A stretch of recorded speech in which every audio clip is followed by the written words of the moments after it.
I was kicked out into a storm because of a lie my daughter-in-law told. My son yelled, "Get out of my house, I do not need a sick dad."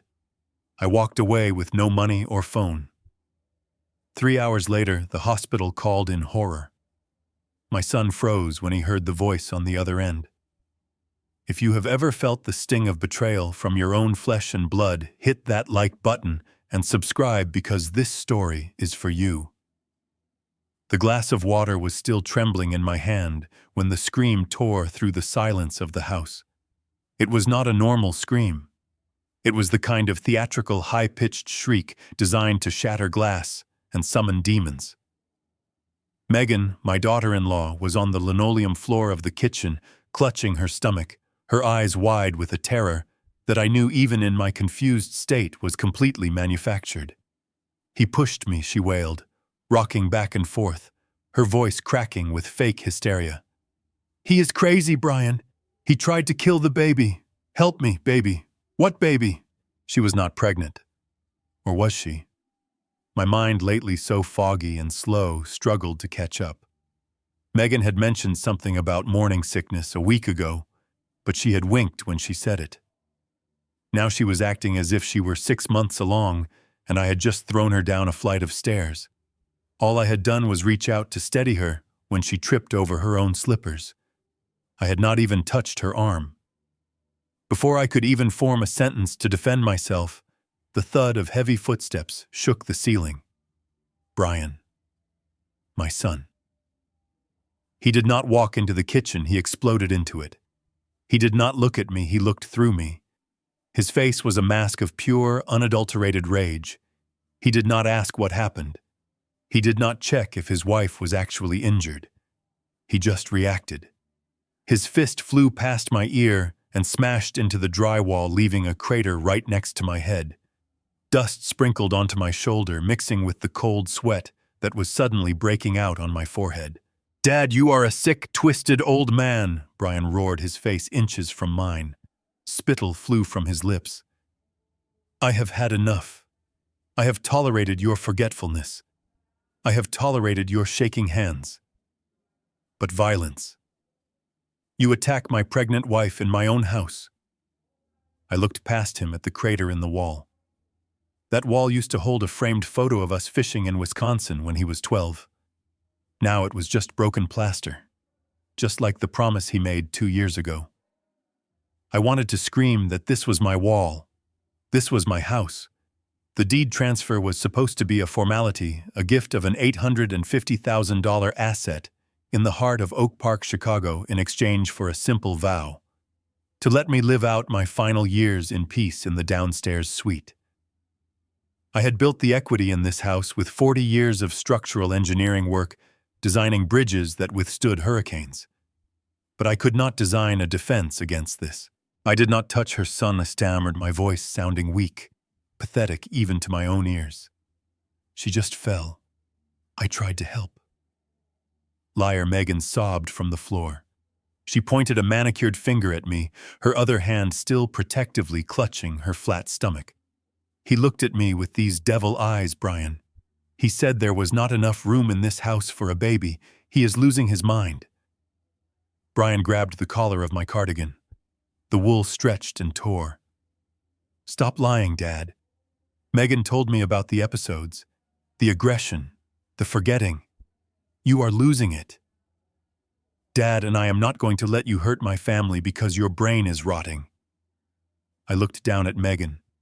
She was still sobbing into her hands, making these heaving, tragic sounds. But through the gaps in her fingers, I saw it. A smirk. Cold, sharp, and triumphant. It lasted for a fraction of a second, just long enough for me to see it, before she buried her face again. She wasn't hurt. She wasn't scared. She was winning. This was the culmination of 6 months of gaslighting. 6 months of me feeling like I was losing my grip on reality. 6 months of Megan bringing me my evening medicine, telling me I had forgotten to take it, even though I was sure I had. 6 months of waking up groggy, confused, my hands shaking so bad I could not hold a soldering iron. They told the neighbors I had early onset Alzheimer's. They told the church group I was becoming difficult. And God help me, I had started to believe them. But in that moment, seeing that smirk, something clicked. The fog did not lift, but it parted just enough for me to see the truth. Brian tightened his grip on my sweater, cutting off my air. "You need to leave now." "Son, please, it is a blizzard outside," I choked out. "Listen to me. I am not listening to any more of your senile ramblings," he shouted. He started dragging me.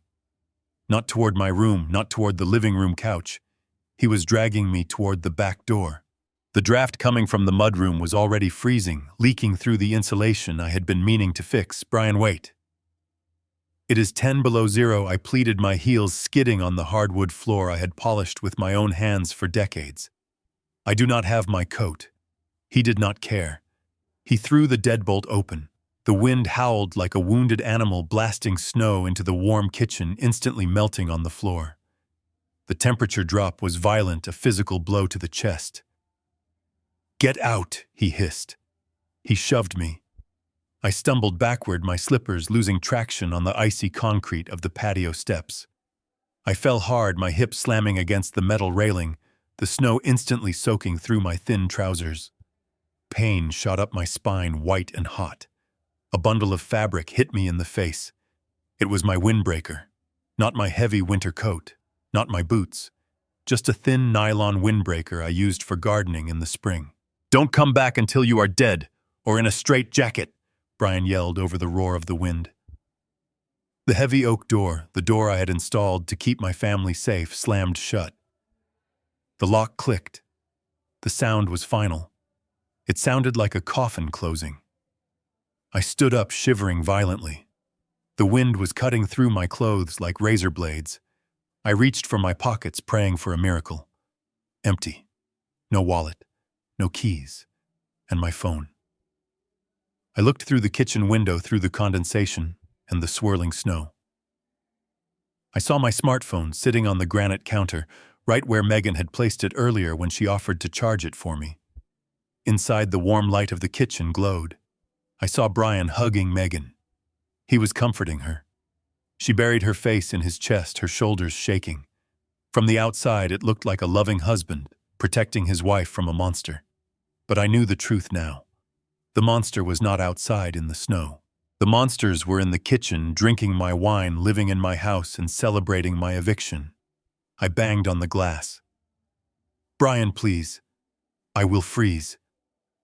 Brian looked at the window. He did not flinch. He reached out and pulled the blinds down.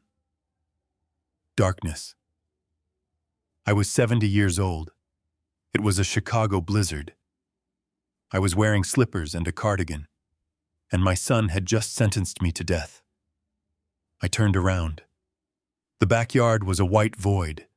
The fence was buried. The only way out was to walk, to keep moving. If I stayed here curled up on the doormat, I would be a frozen statue by morning. That is what they wanted. I could feel it in my bones, colder than the wind. They did not just want me out.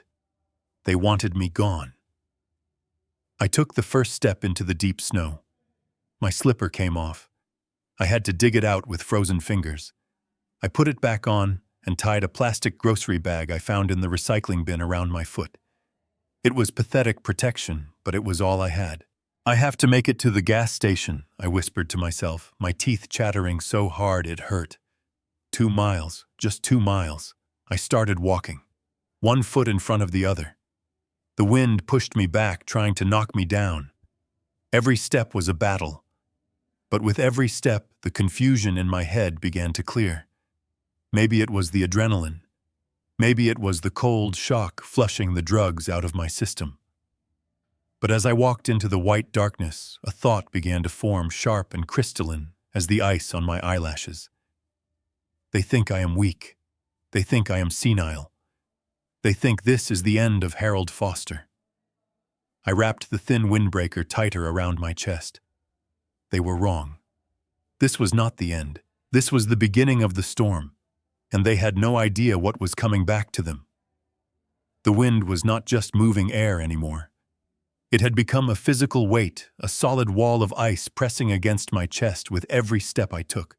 The temperature had plummeted to 15 degrees below zero, and the wind chill made it feel like the surface of Mars. I was wearing a thin cotton cardigan, pajama bottoms, and house slippers wrapped in plastic grocery bags. It was a joke. It was a death sentence disguised as a walk. 2 miles. That was the distance to the nearest gas station on Route 41. In a car with the heater running, it was a 4-minute drive. On foot in a blizzard at 70 years old, it felt like a journey across the Arctic. My toes had gone numb within the first 100 yards. Now they burned. A searing rhythmic pain that shot up my shins every time my foot broke through the crust of the snow. I kept my head down, chin buried in my chest, trying to shield my face. But the wind was relentless. It found every gap in my clothing, slicing through the fabric like razor blades. My eyelashes were heavy with ice, forcing my eyes halfway shut. The world was reduced to a small white circle of visibility around my feet. Left foot, right foot. Do not stop. If I stopped, I died. As the physical pain mounted, my mind began to drift. It retreated from the freezing reality into the warm, murky memories of the last 6 months. I saw Megan's face floating in the white void. Her smile always a little too tight, a little too bright. "Dad, it is time for your medicine," she would say every evening after dinner. I remembered the routine perfectly. A glass of warm milk and 2 blue pills. "What are these for again, Megan?" I would ask. "They are for your memory, Dad," she would reply, her voice dripping with that condescending sweetness one uses for a toddler. "The doctor said your brain is shrinking. We need to slow it down. You forgot to turn off the stove again today. Remember?" I did not remember leaving the stove on. In fact, I distinctly remembered checking it twice. But Megan had been so sure. She had shown me the dial turned to high. Had she turned it herself? The doubt had been a constant companion lately, a worm eating away at my confidence. "You are getting worse, Harry," she would whisper to Brian when they thought I was asleep in front of the television. "He does not even know what day it is. He gets aggressive." I am scared for the baby. I believed them. I believed I was broken. I believed my mind, which had calculated load-bearing vectors for skyscrapers and suspension bridges, was turning into mush. I had accepted the diagnosis of early-onset Alzheimer's because I trusted them. They were my family. Why would they lie? But then a strange thing happened. A gust of wind hit me so hard I staggered sideways, nearly falling into a snowbank. The cold air filled my lungs, sharp and shocking, and suddenly my mind felt clear. It was the first time in months I felt this awake. The fog that had shrouded my brain, making every thought feel like wading through molasses, was lifting. It was the cold. The extreme shock to my system was overriding everything else. But it was more than that. I had not taken the pills tonight. The realization hit me harder than the wind. Tonight, because of the argument, because of the chaos, Megan had not given me the warm milk. She had not given me the blue pills. And for the first time in half a year, I could think. I could remember. I remembered the look in her eyes when I signed the deed transfer. It wasn't gratitude. It was hunger. I remembered the way she would intercept the mail hiding bank statements. I remembered her intercepting calls from my old friends telling them I was too sick to talk. It was not Alzheimer's. It was sedation.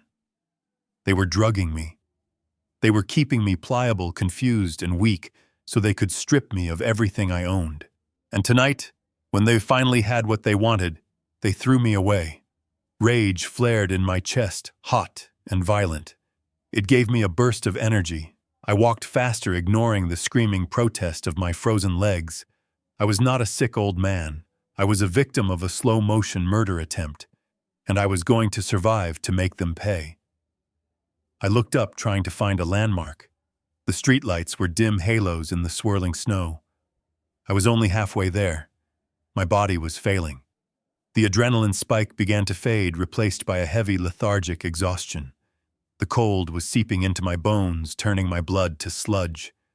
My right foot caught on something buried under the snow. A branch, a piece of ice. I did not have the strength to correct my balance. I went down hard. My ankle twisted with a sickening crunch that I heard over the howling wind. I cried out, the sound swallowed instantly by the storm. I tried to stand, but my leg collapsed under me. The pain was blinding, a white-hot spike driving up from my ankle to my hip. I couldn't walk. I couldn't even stand. I lay in the snow, the cold instantly soaking through my clothes. This is it, I thought. This is how Harold Foster dies. Not in a warm bed surrounded by loved ones, but in a ditch murdered by his own son's greed. No. I gritted my teeth. I dragged myself forward. I dug my elbows into the snow and pulled. My broken ankle dragged behind me a dead weight. 1 inch, then another. I was crawling. I was an animal, but I was still moving. I saw lights ahead, twin beams cutting through the white curtain. A vehicle. I tried to wave, but my arms were too heavy. I tried to shout, but my throat was frozen shut. I was right on the edge of the road. If the driver didn't see me, if he drifted just a few inches to the right, I would be crushed. The lights got brighter. The rumble of a heavy engine vibrated through the ground into my chest. It was a truck, a big pickup with a plow attachment on the front. It was moving fast, too fast for the conditions. I squeezed my eyes shut and braced for the impact. I thought about my wife, Catherine. I hoped she was waiting for me on the other side. I hoped she would forgive me for letting our son become a monster. The air horn blasted a deafening sound that shook my very soul. Tires screeched on ice. The plow blade stopped inches from my face, kicking up a spray of ice that stung my skin. Silence for a second. Then the heavy door of the truck slammed open. Boots crunched on the snow running. "Holy Mother of God," a voice shouted. It was rough, deep, the voice of a man who had smoked too many cigarettes and shouted over too many engines. Strong hands grabbed my shoulders. I looked up. He was wearing a faded army jacket and a trucker hat.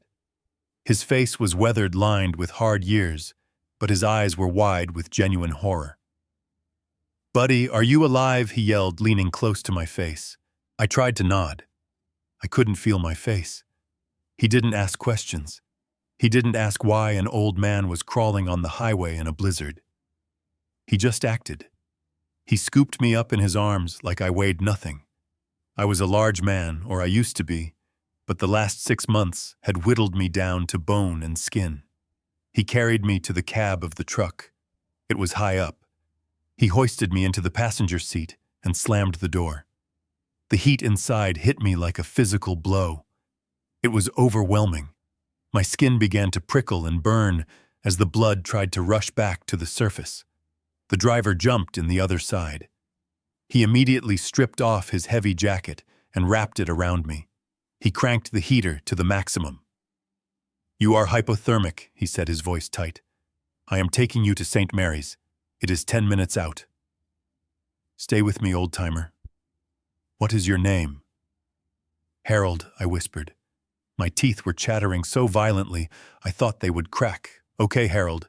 I am Jim. I was a medic in the Marines. You are in bad shape, but I have seen worse. Just keep your eyes open." He put the truck in gear and gunned it, the tires spinning for a second before gripping the road. We shot forward. As the warmth began to penetrate my core, the pain in my ankle became unbearable. I groaned. But the pain was good. Pain meant I was alive. Pain meant I wasn't frozen yet. Jim looked over at me, concern etched into his features. "Do you have family, Harold? Someone I can call to meet us there?" The question hung in the warm air of the cab. Family. The word tasted like ash in my mouth. I thought of Brian's face as he shoved me. I thought of Megan's smirk. If Jim called them, they would come. Not to save me, but to finish the job. They would tell the doctors I was senile. They would take me back to that house and make sure I never woke up again. I reached out my hand, trembling uncontrollably, and grabbed the sleeve of Jim's flannel shirt. My grip was weak, but I put every ounce of my remaining will into it. "No," I wheezed, my voice sounding like grinding stones. Jim frowned. "No what?" "No family." I looked him dead in the eye. The fog in my brain was gone, replaced by a cold, hard clarity. "Do not call my son," I said, forcing the words out one by one. "Do not let them know I am alive."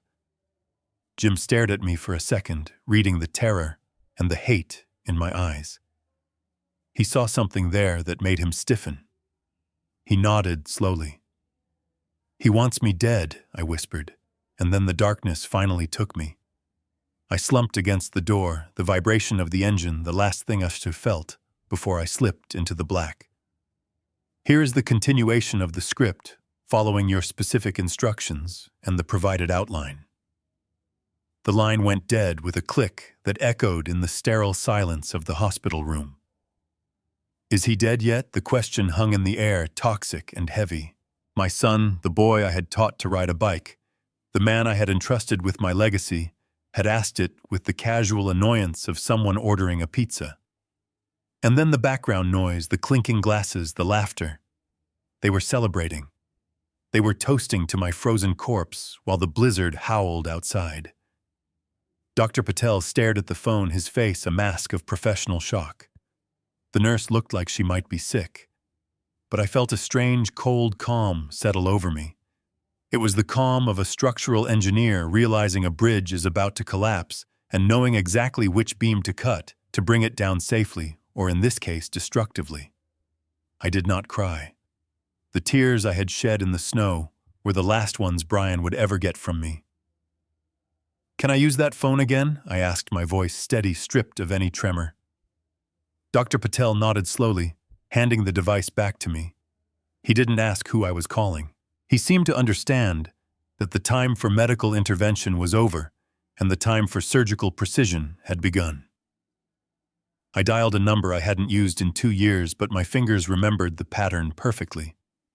Sarah Jenkins, my late wife's niece, the family bulldog, a lawyer who could smell a lie through 3 feet of concrete.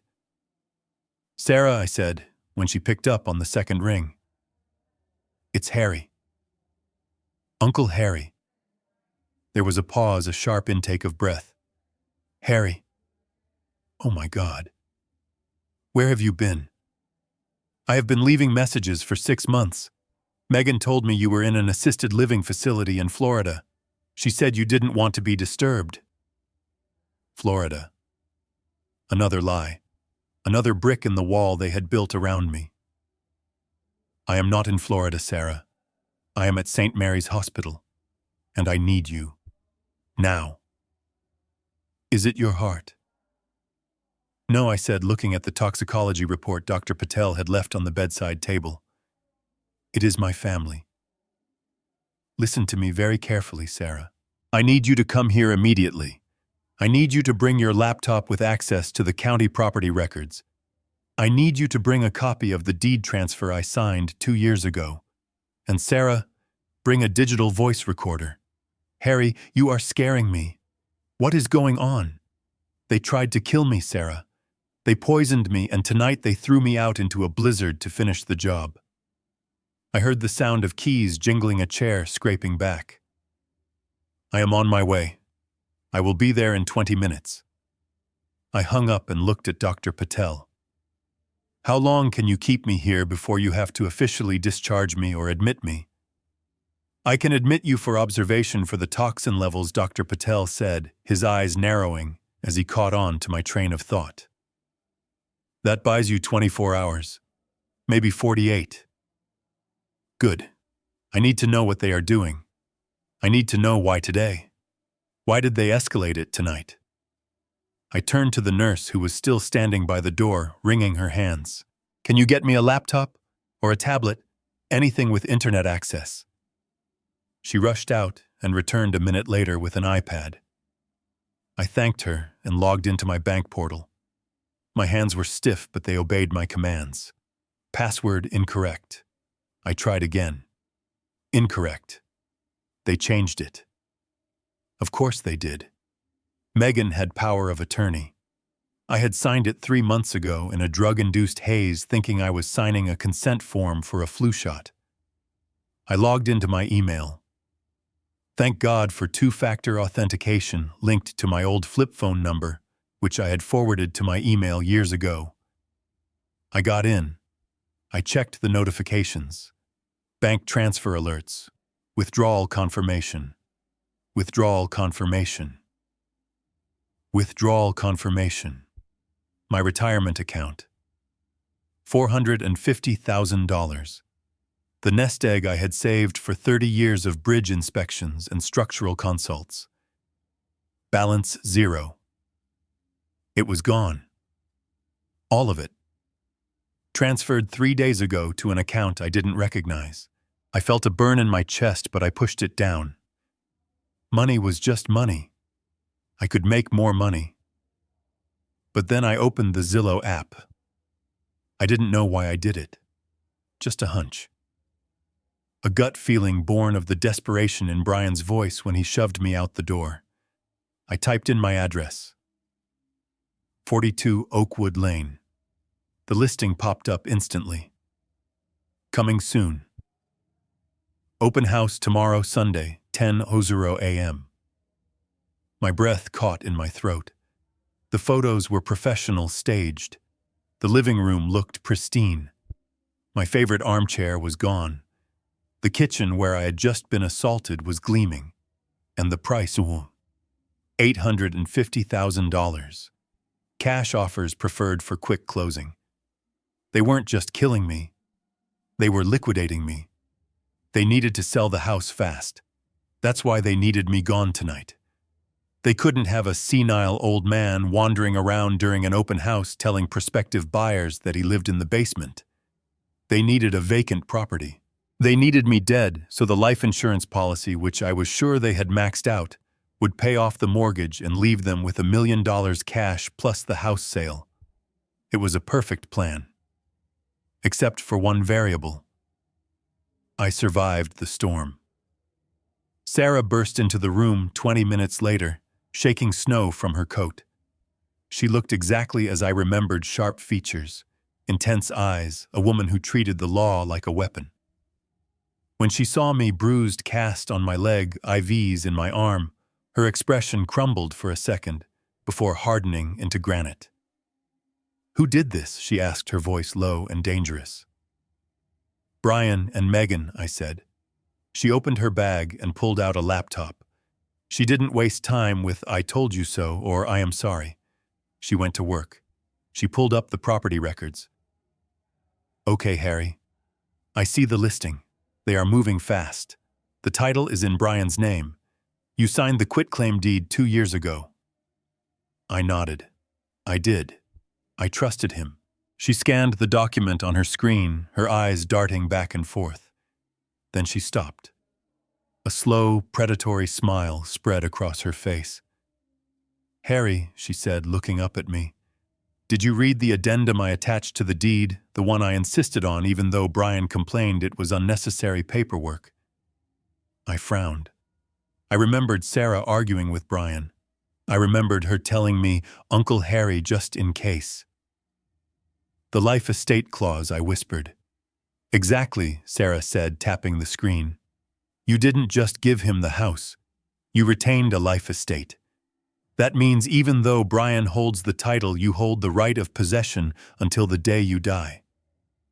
"What does that mean for the sale?" Dr. Patel asked, leaning in. Sarah turned the laptop so we could see. "It means Brian owns the walls, but Harry owns the right to live inside them. Brian cannot sell the property free and clear without Harry's signature releasing his life estate. If he tries to sell it as a vacant property without disclosing Harry's rights, it is fraud," I finished. "It is void," Sarah corrected. "And more importantly, there is a reversion clause. If the grantee, that is Brian, attempts to forcefully remove the life tenant, that is you, or acts in a way that endangers the life tenant's ability to occupy the property, the ownership reverts back to me," I said, the memory of the legal jargon coming back. Automatically, Sarah confirmed. Harry, legally, that house is already yours again. They just don't know it yet. And because they listed it for sale without your signature, they have committed real estate fraud. I looked at the toxicology report on the table, then at the Zillow listing on the screen. They want an open house, I said softly. Sarah looked at me, understanding dawning in her eyes. Tomorrow at 10 a.m., I said. They want to show the world a perfect empty house. Sarah grinned. It would be a shame if the owner showed up, Dr. Su. Patel cleared his throat. Harold, you are in no condition to leave. The arsenic levels. You need chelation therapy. You need rest. I looked at the doctor. I have been dying for 6 months, doctor. I can wait one more day to start living. I need to go back there. But why? Sarah asked. We can call the police now. We have enough to arrest them tonight. No, I said firmly. If we arrest them now, they will claim it was a misunderstanding. They will claim they didn't know about the poison. They will claim they were just selling the house to pay for my care. They will spin it. I leaned forward, ignoring the pain in my ankle. I want to catch them in the act. I want them to sell the house. I want them to sign the papers. I want them to think they have won. And then when they are at the very top of their mountain of lies, I want to push them off. I looked at Sarah. Can you get me a suit? My funeral suit. It is at the dry cleaners on 5th. Megan never picked it up. Sarah nodded. I can get it. And I need a cane. A nice one. Something heavy. I looked at Dr. Patel. Doctor, I need you to discharge me tomorrow morning. Early. And I need a copy of that toxicology report. Certified. Dr. Patel hesitated, looking at my chart, then at my face. He saw that stopping me would be impossible.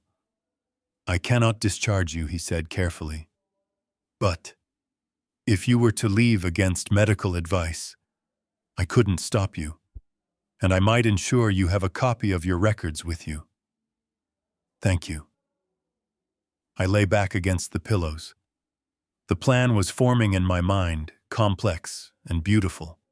A structural collapse. Controlled demolition. Sarah, call Brian in the morning, I said. Call him, yes. Tell him the hospital called you. Tell him I am alive, but confused. Tell him I am rambling about going home. Make him think I am exactly the senile old man he wants me to be. Why? Sarah asked. Because I want them to bring me home, I said, closing my eyes. I want them to bring the Trojan horse right into the living room. They need to believe they are still in control. They need to believe that one more dose of poison tonight will finish the job before the buyers arrive. You are going to let them poison you again? Sarah asked, horrified. I opened my eyes. No. I am going to let them try, and I am going to record every second of it. The storm outside was still raging, battering the hospital windows. But inside I was calm. The victim was dead. Harold Foster, the father, was dead. The man in the hospital bed was someone else. Someone who was ready to bring the roof down. The sterile fluorescent lights of the emergency room hummed with a low, irritating buzz that seemed to drill directly into my temples. Dr. Patel stood by the foot of my bed, his clipboard clutched to his chest like a shield. The toxicology report lay on the side table, a piece of paper that had just redefined my entire existence. Arsenic. Benzodiazepines. My daughter-in-law had been slowly erasing me, and my son had been watching it happen. We need to contact your next of kin, Mr. Foster, the head nurse said gently.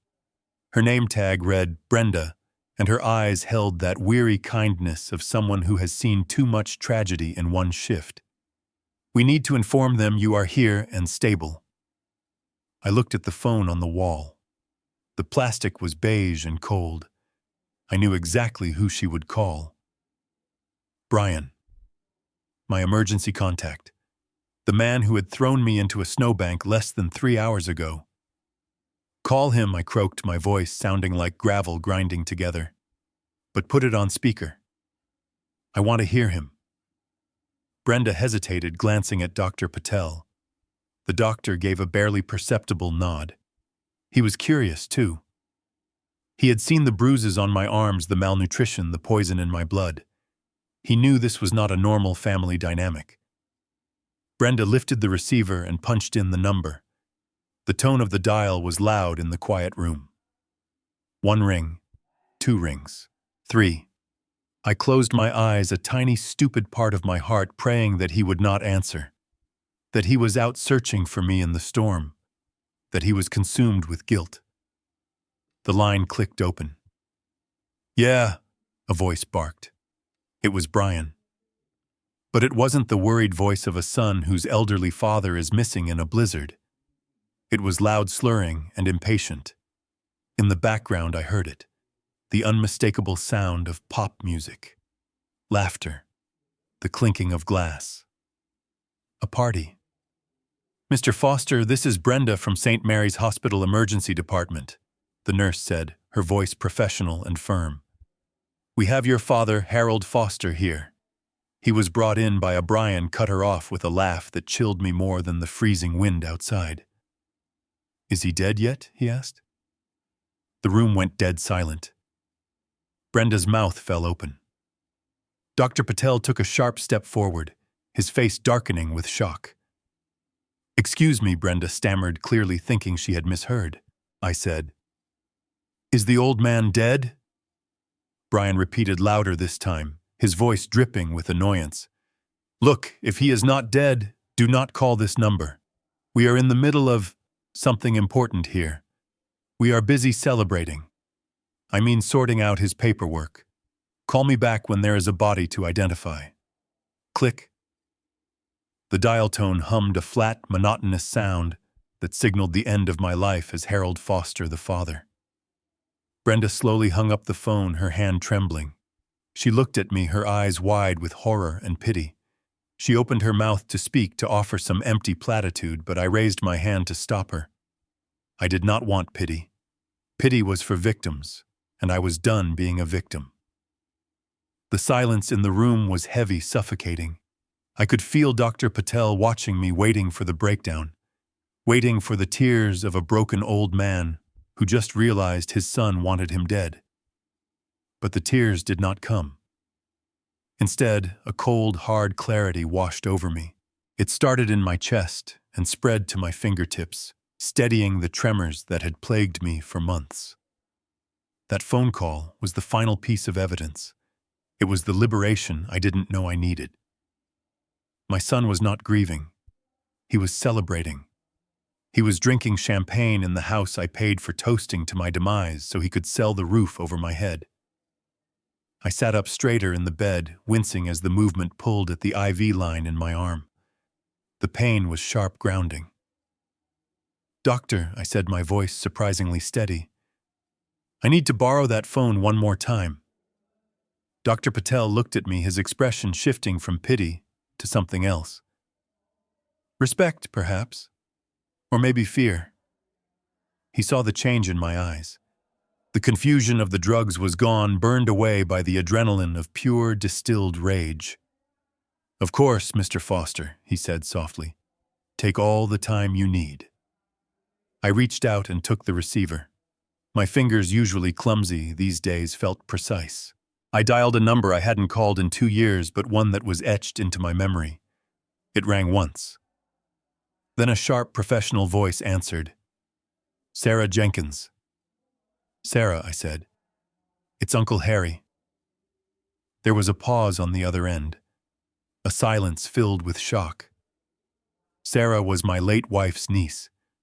She was a pit bull of a lawyer, the kind of woman who ate contracts for breakfast. We had drifted apart after Megan started intercepting my calls, telling the family I was too sick for visitors. "Harry," she gasped. "Oh my God. Harry, where have you been? Megan told us you were in a facility in Florida. She said you didn't remember us anymore." Florida. Another lie. They had buried me alive while I was still sitting in my own living room. "I am not in Florida, Sarah," I said, my voice cutting through the air like a knife. I am at St. Mary's Hospital in Oak Park, and I am very much lucid. What happened? Are you okay? No, I am not okay. They tried to kill me, Sarah. Brian and Megan. They poisoned me, and tonight they threw me out into a blizzard to freeze to death so they could sell the house. I heard the sound of a chair scraping back violently on the other end. I heard the rustle of papers. Sarah didn't ask if I was sure. She didn't ask for proof. She knew Megan. She knew Brian. And she knew me. I am coming, she said, her voice dropping an octave, becoming dangerous. I will be there in 20 minutes. Should I bring the police? No, I said quickly. Not yet. The police are a blunt instrument. I need a scalpel. What do you need, Harry? I need you to go to your safe. I need you to get the file from 2018. The deed transfer for the house on Oakwood Lane. And the will. Bring everything. I heard the jingle of car keys. I am leaving now. And Sarah, I added, looking at the dark window where the snow was still battering the glass. Yes, Harry. Bring a voice recorder. A good one. Why, she asked. Because I am not dead, I whispered, staring at my reflection in the darkened glass. But there are 2 people in Oak Park who are going to wish I was. I hung up the phone. The dial tone returned, but this time it didn't sound like an ending. It sounded like a countdown. I looked at Dr. Patel. He was still standing there watching me. Doctor, I said, I need you to do something for me. I need you to document everything. Every milligram of poison in my blood. Every bruise. Every sign of neglect. Make it undeniable. I will, Harold, he promised. I will run a full panel. We will have a paper trail that could bury them. Good, I said, leaning back against the pillows. I closed my eyes, but I didn't sleep. I visualized the house on Oakwood Lane. My house. I visualized the layout, the exits, the hidden safe in the floorboards that Brian didn't know about. I visualized the structural beams I had reinforced myself 40 years ago. Brian thought he had thrown out trash. He didn't realize he had just declared war on the architect. And tomorrow, when the sun rose, I was going to bring the whole structure down on top of his head. 2 a.m. The hospital was quiet, a silence that felt heavy and expectant, broken only by the rhythmic beeping of the monitor next to my bed and the distant squeak of nurse shoes in the hallway. I was sitting up, my eyes burning with exhaustion, but wide open. Sleep was impossible. Every time I closed my eyes, I saw the snow, felt the cold, and heard my son laughing on the phone. The door to my room pushed open softly. Sarah Jenkins slipped inside. She looked different from the polished lawyer I remembered. Her hair was pulled back in a messy bun, her coat was thrown hastily over a sweatshirt, and her eyes were red-rimmed. But in her hands, she clutched a laptop bag, like it was a briefcase full of nuclear codes. She did not say hello.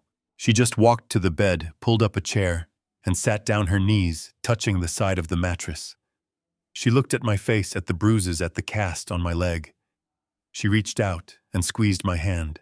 Her grip was tight, trembling with a fury she was trying hard to contain. I brought everything, she whispered. Show me, I said. She opened the laptop. The screen glowed blue in the semi-darkness, illuminating our faces. She typed in her credentials, her fingers flying across the keys. She pulled up the county records first, then navigated to the banking portal. Harry, she said, her voice tight. I used the emergency access you granted me years ago for the estate planning. I logged into your main retirement account. The Vanguard Fund. I nodded. I knew what was coming, but knowing it and seeing it were 2 different things. That account held $450,000. It was 40 years of standing on construction sites in freezing rain, 40 years of double shifts, 40 years of saving every penny so Catherine and I could travel, so we could be safe. Sarah turned the screen toward me. The balance was 0. Not a few dollars. 0. It was drained 3 days ago, Sarah said, pointing to the transaction history.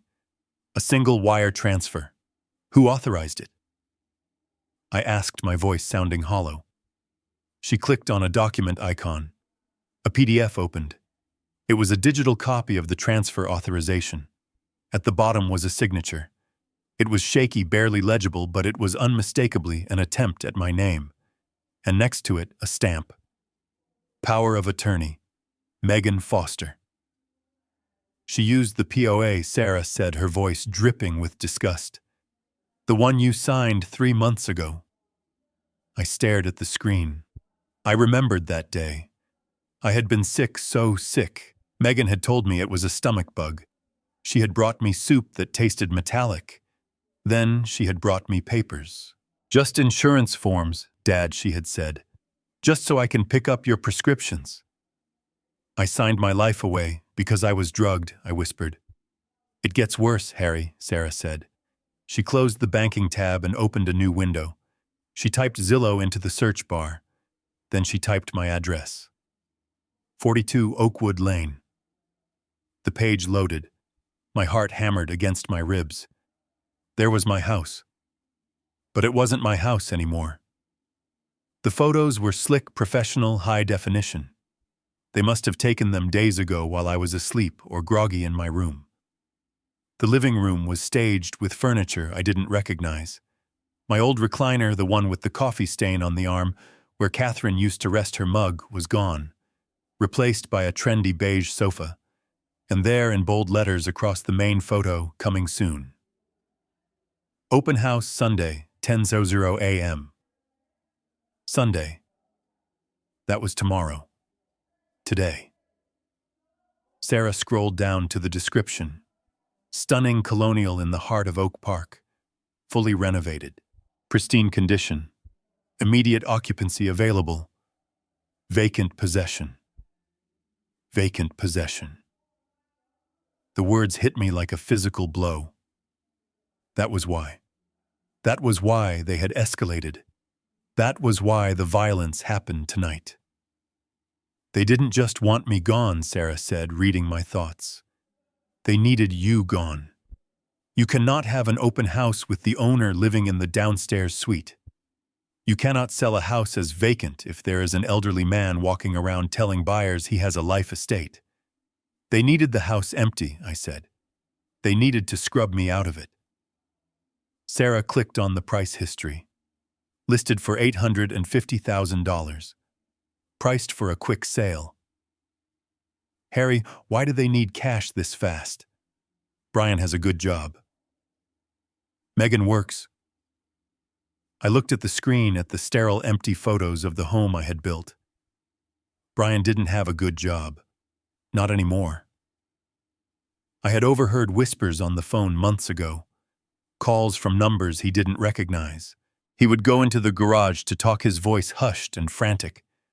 I had thought it was work stress. Now I knew better. Gambling, I said. Or bad investments. He is in debt, Sarah. Deep debt. That is why they are desperate.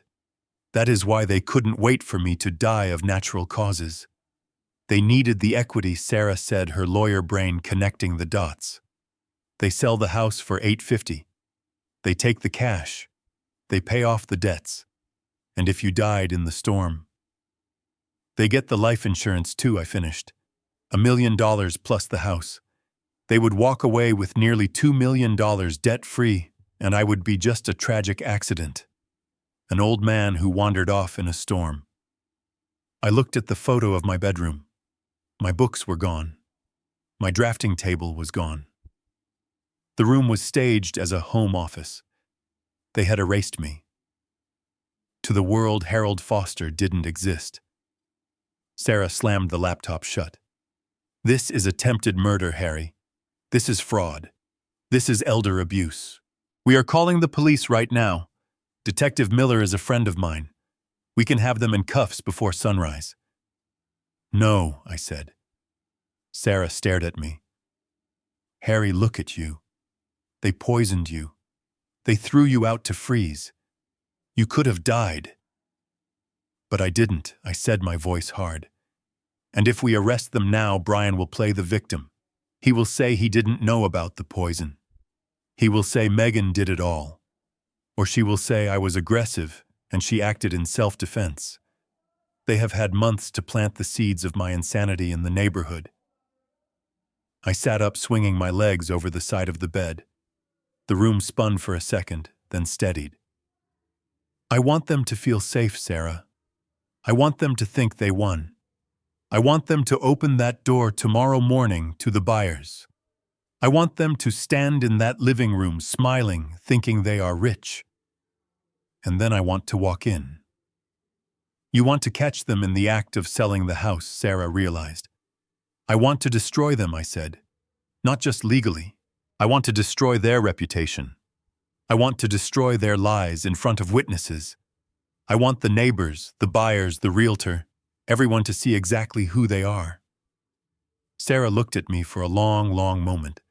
Then slowly a smile touched her lips. It wasn't a nice smile. It was the smile of a lawyer who just realized she has a winning hand. The life estate, she said. The life estate, I agreed. The deed says the property reverts to me if they try to sell it without my signature. Sarah opened her bag again. She pulled out a thick file folder. I brought the original deed, and the toxicology report Dr. Patel gave me, and the bank records showing the theft. Perfect, I said. But Harry, she said, her expression turning serious again. To pull this off, you have to go back there. You have to let them take you home. I know. It is dangerous. If they realize you know, they won't, I said.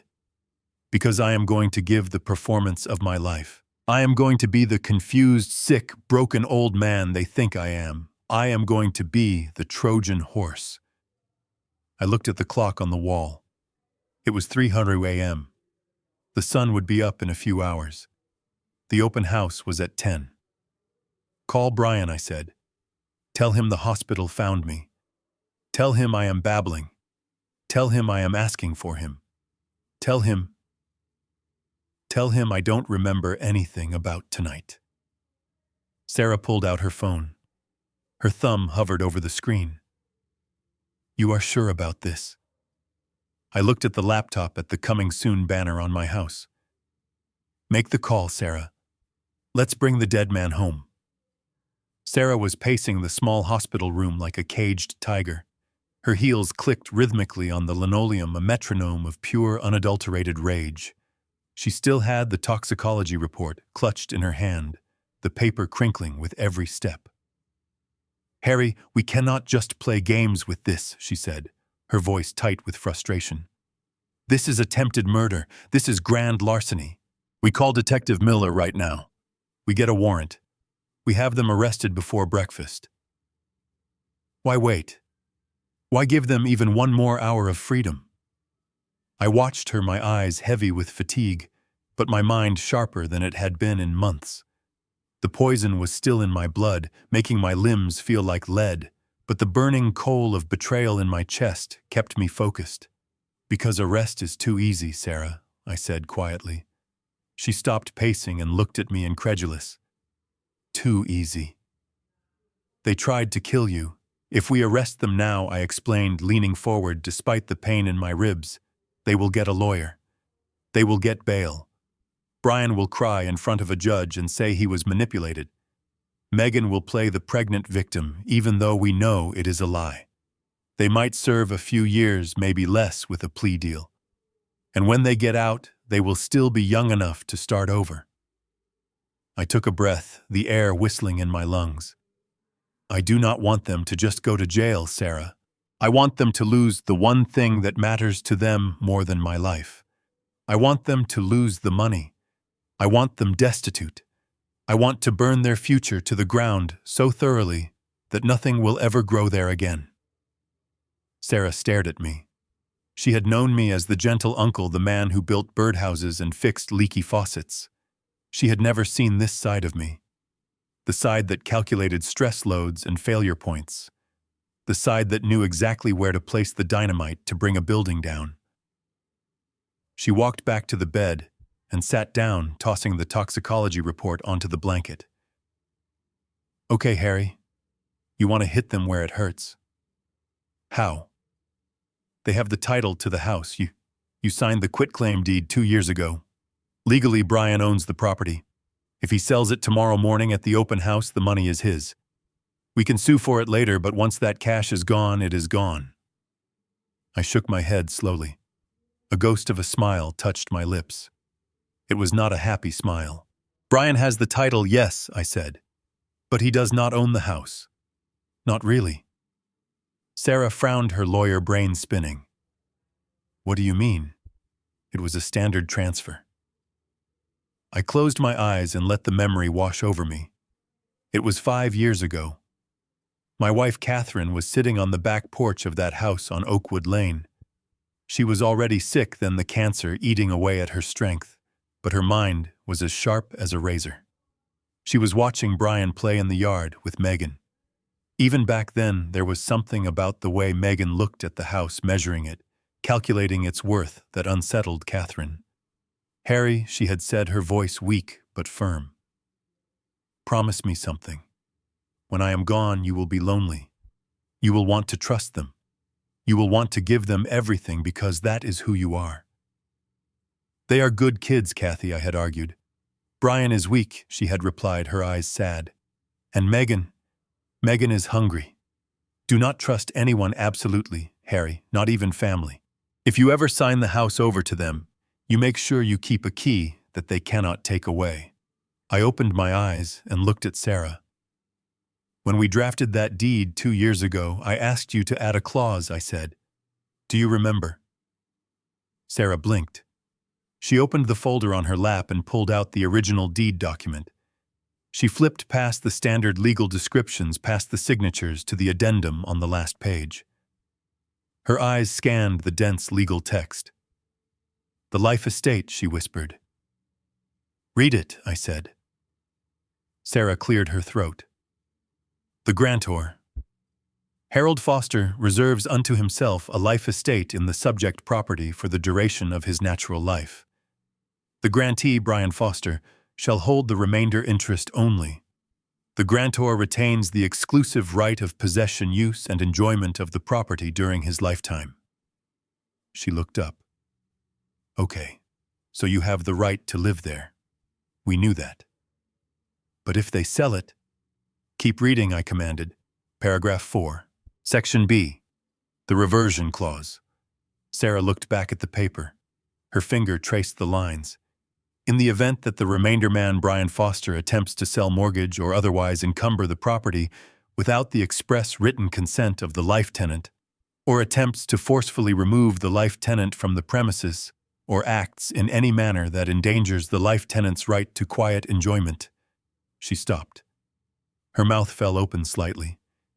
"Then this deed shall become null and void, and the fee simple title shall automatically revert to the grantor Harold Foster, effectively immediately." She looked at me, her eyes wide with shock and admiration. "It reverts," she said. "It goes back to you, automatically." I nodded. Catherine insisted. She said it was my insurance policy. I never thought I would have to use it. I thought it was just legal paranoia. But tonight, when Brian threw me out into the snow, when he physically removed me from the premises, he triggered the reversion. Sarah finished, a grin spreading across her face. "He doesn't own the house anymore. As of 3 hours ago, he is trespassing. And tomorrow," I said, leaning back, "he is going to try to sell a house he does not own to a cash buyer." Sarah started to laugh. It was a dark, sharp sound. "Oh, Harry, that is fraud. That is felony fraud. If he signs that sales contract, he is looking at 10 years easy, plus the attempted murder charges we will pile on top." "And Megan?" I asked. Sarah looked at the document again. "Megan witnessed the deed. She signed right here. But knowing Megan, she saw the dollar signs and didn't read the fine print. She thinks a life estate just means she has to wait until you die to get the money. She doesn't know about the reversion. She doesn't know that by kicking you out, She pulled the pin on a grenade she is holding in her hand. She thinks I am just a guest in her house, I said bitterly. She thinks she was smart to drug me to make me pliable to get me to sign the power of attorney. She thought she had covered every base. But she forgot the one thing Catherine taught me, I said, looking at the ceiling. Never give away your leverage. Sarah closed the folder with a snap. This is it, Harry. This is the weapon. We don't need the police to stop the sale. We just need to let them hang themselves. Exactly, I said. I want them to stand in that living room tomorrow. I want them to shake hands with the buyers. I want them to sign the preliminary papers. I want them to taste the champagne. And then Sarah said, her eyes gleaming, You walk in. And then I walk in, I agreed. Sarah stood up, energized. Okay. I need to get things ready. I need to make copies of this deed. I need to get the recorder.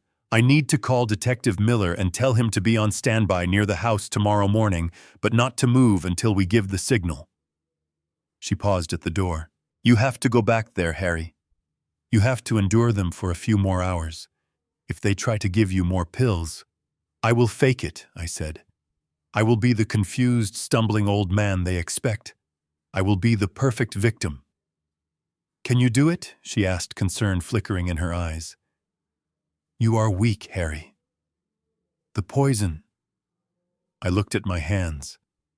They were trembling, yes, but not from weakness, from anticipation. I built skyscrapers, Sarah, I said softly. I know how to hold a load until the very last second. I can do this. She nodded and slipped out of the room. I was alone again with the beeping monitor. I looked at the toxicology report on the table. Arsenic. They had been feeding me poison in my warm milk, smiling as I drank it. They had turned my own home into a gas chamber. I closed my eyes and pictured the house on Oakwood Lane. I pictured the open house sign in the yard. I pictured Brian's face when he realized that the millions he thought he had secured had just vanished into thin air.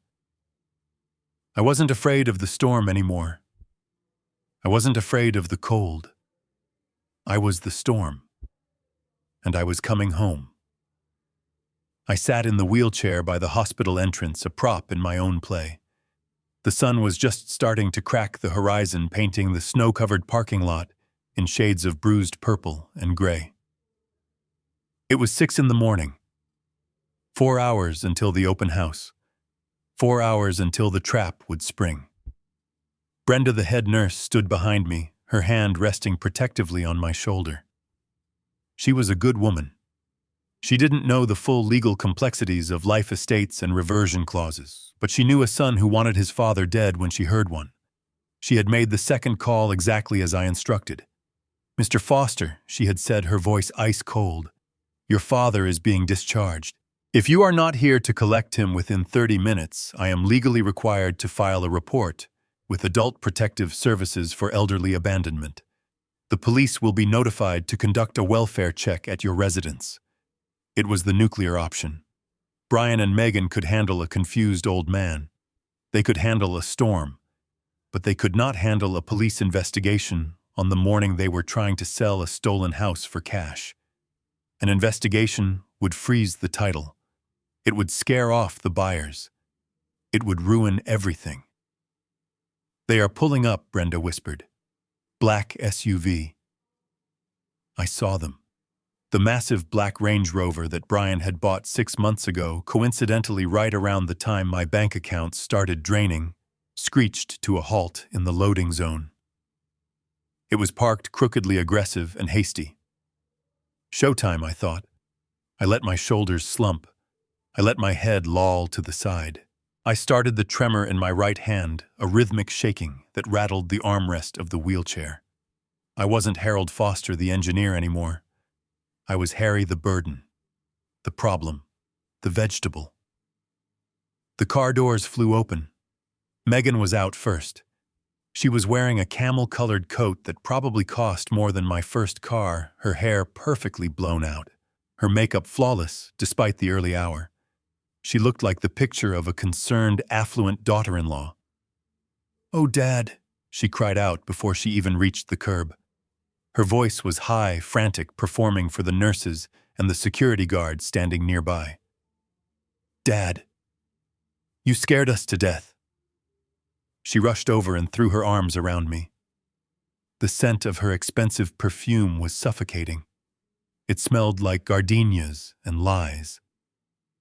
Where did you go? She sobbed against my neck. We were looking everywhere. We thought you were asleep in your room, and then you were just gone. You wandered off again. It was a masterclass in gaslighting. In 2 sentences, she had rewritten history. I had wandered off. I was the one who got confused. She was the victim. I let out a low, confused moan. Cold, I mumbled, slurring my words. So cold. Brian was behind her. He didn't hug me. He stood a few feet away, his fists clenched at his sides, his jaw tight. He looked exhausted and furious. He was wearing sweatpants and a hoodie clearly thrown on in a panic. His eyes darted around, checking for police, checking for social workers. Let's just get him in the car, Brian growled, stepping forward. We don't need a scene. Brenda stepped between Brian and me. I need a signature, Mr. Foster. Discharge papers. And a confirmation that you are taking him back to his primary residence. Brian snatched the clipboard from her. Yeah. He is coming home. We have nurses set up. It won't happen again. He scribbled his name, the pen tearing through the paper. He shoved the clipboard back at Brenda. Grab him, Megan, Brian snapped. Megan pulled back from her fake hug. Her eyes met mine for a second. There was no warmth there, only calculation. She was assessing me, checking to see if the poison had done any permanent damage or if I was still lucid enough to be a problem. Come on, Dad, she said, her voice dropping to a steel whisper only I could hear. Get in the car and shut up. I let them hoist me out of the wheelchair. I made my legs heavy, stumbling, leaning my full weight on Brian. He grunted, disgusted by my touch. Jesus, he smells like antiseptic, an old man, he muttered to Megan as they shoved me into the back seat. I collapsed onto the leather seat, letting my head fall back. Brian slammed the door hard enough to shake the frame. He jumped into the driver's seat, Megan in the passenger side. He gunned the engine and peeled out of the hospital lot, running a red light as we turned onto the main road. The ride home was tense. Brian drove with one hand on the wheel, the other gripping his phone. Is the house ready? He asked Megan, his eyes watching me in the rearview mirror. Yes, she hissed. I finished staging the downstairs at 4 a.m. The cleaners are coming at 8 for a final polish. The realtor arrives at 9. What do we do with him? Brian jerked his head toward me. We can't have him drooling on the sofa when the cash buyers show up. I will give him a booster, Megan said calmly. A double dose of the sedative. We will put him in the back room. I will tell the realtor he is recovering from a flu and is contagious. No one will go in there. A double dose. They were planning to knock me out cold, maybe permanently. Who is he? I mumbled from the back seat, pointing a shaking finger at the back of Brian's head. Who is the driver? Megan turned around, a fake, pitying smile plastered on her face. That is Brian, Dad. Your son, remember, you are having a bad day. Brian. I repeated, testing the word like it was foreign. Brian is a good boy. Brian snorted. He is totally gone. His brain is mush. The cold must have fried whatever circuits were left. Good. That makes this easier. We pulled into the driveway of 42 Oakwood Lane. The house looked beautiful in the morning light. The snow from the storm blanketed the roof, pristine and white. But in the front yard, sticking out of a snowbank like a dagger, was the sign. Open house. Today. 10:02. They dragged me out of the car. They didn't bother with the act anymore. The street was empty. No neighbors to impress. They marched me to the front door, Brian's grip on my arm bruising. Inside the house smelled of lemon pledge and fresh baking cookies, a realtor's trick to make buyers feel at home. It was sickening. "Take him to his room," Brian ordered. "I need to check the basement." Megan led me down the hallway to the first-floor master suite. My suite. The one I had designed specifically for my aging knees. The one I was supposed to die in. She opened the door. I stopped. I didn't have to fake the shock. My room was gone. My heavy oak bed frame, the one Catherine and I had bought for our 25th anniversary, was gone. My drafting table, cluttered with blueprints and sketches, was gone. My bookshelves, filled with history books and engineering manuals, were gone. In their place was a generic, soulless room. A sleek glass desk stood where my bed had been. A generic abstract painting hung where Catherine's portrait used to be. A lonely, uncomfortable-looking office chair sat in the corner. They had turned my bedroom into a home office. It was the final erasure. They hadn't just moved my things. They had purged them. There was not a single trace that Harold Foster had ever lived here. "Where is my bed?" I asked, my voice trembling. Megan pushed me inside. "We moved it, Dad. We are redecorating. Remember, we talked about this. You said you wanted a change. I never said that." "It is better this way," she said, her voice tight. "Less clutter. Good for your mind. Now sit down." She pointed to a small folding cot set up in the far corner of the walk-in closet. That was my place now. A cot in the closet, hidden away like a dirty secret. "Sit," she commanded.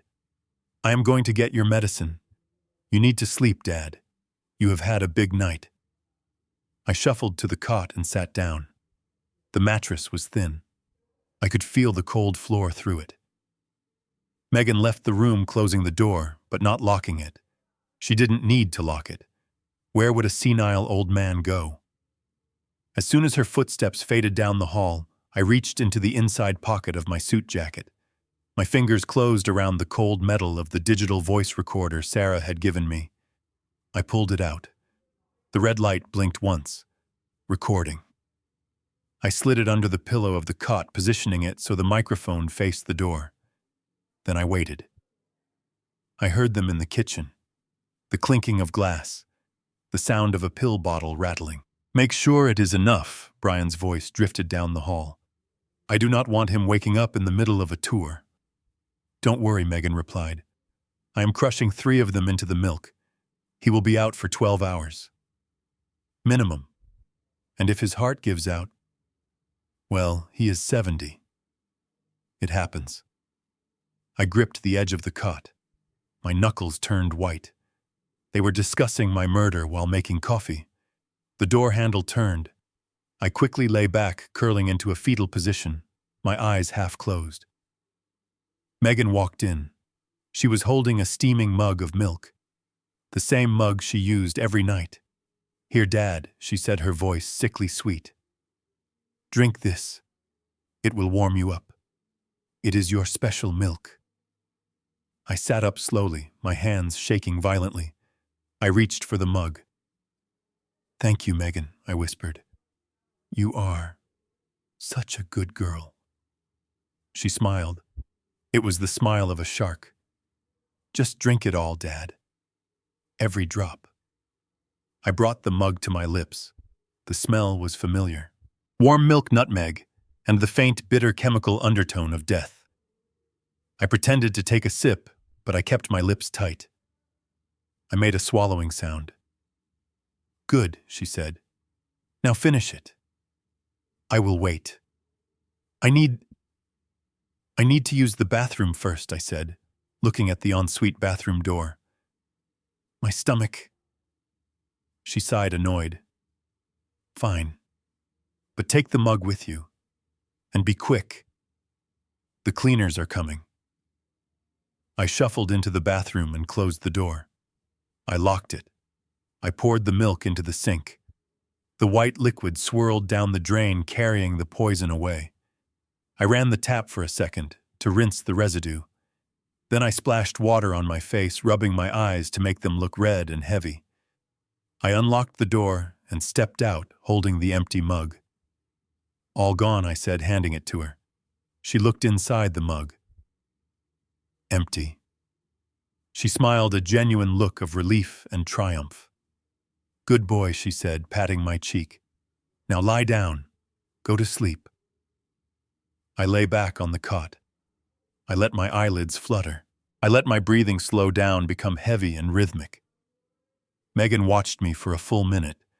She waved her hand in front of my face. I didn't flinch. Out like a light, she whispered to herself. She turned and walked out, leaving the door slightly ajar. I waited. 1 minute. 2 minutes. 5. I opened my eyes. The house was buzzing with activity. The vacuum cleaner started up. Brian was shouting instructions to someone on the phone. They were getting ready to sell my life. I reached under the pillow and checked the recorder. Still running. I lay there in the dark closet listening to the sounds of my own erasure. But this time I wasn't afraid. I wasn't confused. I was the Trojan horse. I was inside the walls, and they had just invited the enemy to sleep in their house. Tomorrow, when the doors opened, I would not be the only one leaving this house. The darkness of the walk-in closet was absolute, save for the thin line of yellow light bleeding in from under the door. I lay on the folding cot, my body rigid, my breathing shallow and controlled. The air smelled of cedar chips and mothballs, a scent that usually reminded me of winter coats and seasonal storage, but tonight it smelled like a prison cell. My hand was tucked under the flat, lumpy pillow, my fingers curled around the small, cold rectangle of the digital voice recorder Sarah had slipped into my pocket at the hospital. The red recording light was taped over with black electrical tape to prevent any glow from giving me away, but I could feel the device humming, slightly capturing every vibration in the silent house. It was 11 at night. The house should have been asleep. But it wasn't. From the living room just down the short hallway, I heard the pop of a cork. Champagne. My son and his wife were celebrating. They were toasting to their good fortune, to the sale of the house, to the windfall that would erase their debts and fund their fantasies. They were toasting to my erasure. I shifted slightly, wincing as my bruised hip dug into the metal frame of the cot. I needed to hear them. I needed the recorder to hear them. This wasn't just about eavesdropping anymore. This was about building a coffin nail by nail out of their own words. I slid the recorder out from under the pillow and placed it on the floor as close to the door gap as I dared. Then I lay back and listened. Brian's voice floated down the hall, slurring slightly. He was drunk. I could tell by the heavy, flat vowels. "Tomorrow is the big day, babe," he said. 10 o'clock. The realtor said the couple from the city is bringing a cash offer. $850,000. No contingencies. Cash, Megan purred. Her voice was lighter, sharper. It sounded like the clinking of coins. "We can pay off the bookie by noon. We can pay off the car. We will be free, Brian. Finally free." There was a pause, the sound of glass hitting a coaster. Then Brian's voice dropped, becoming anxious, the paranoia of the guilty creeping in. "But what about him?" Brian asked. "What about the old man?" I held my breath. This was it. "What about him?" Megan asked dismissively. "He is in the closet, Meg. He is right there. What if he wakes up? What if he starts screaming when the buyers are here?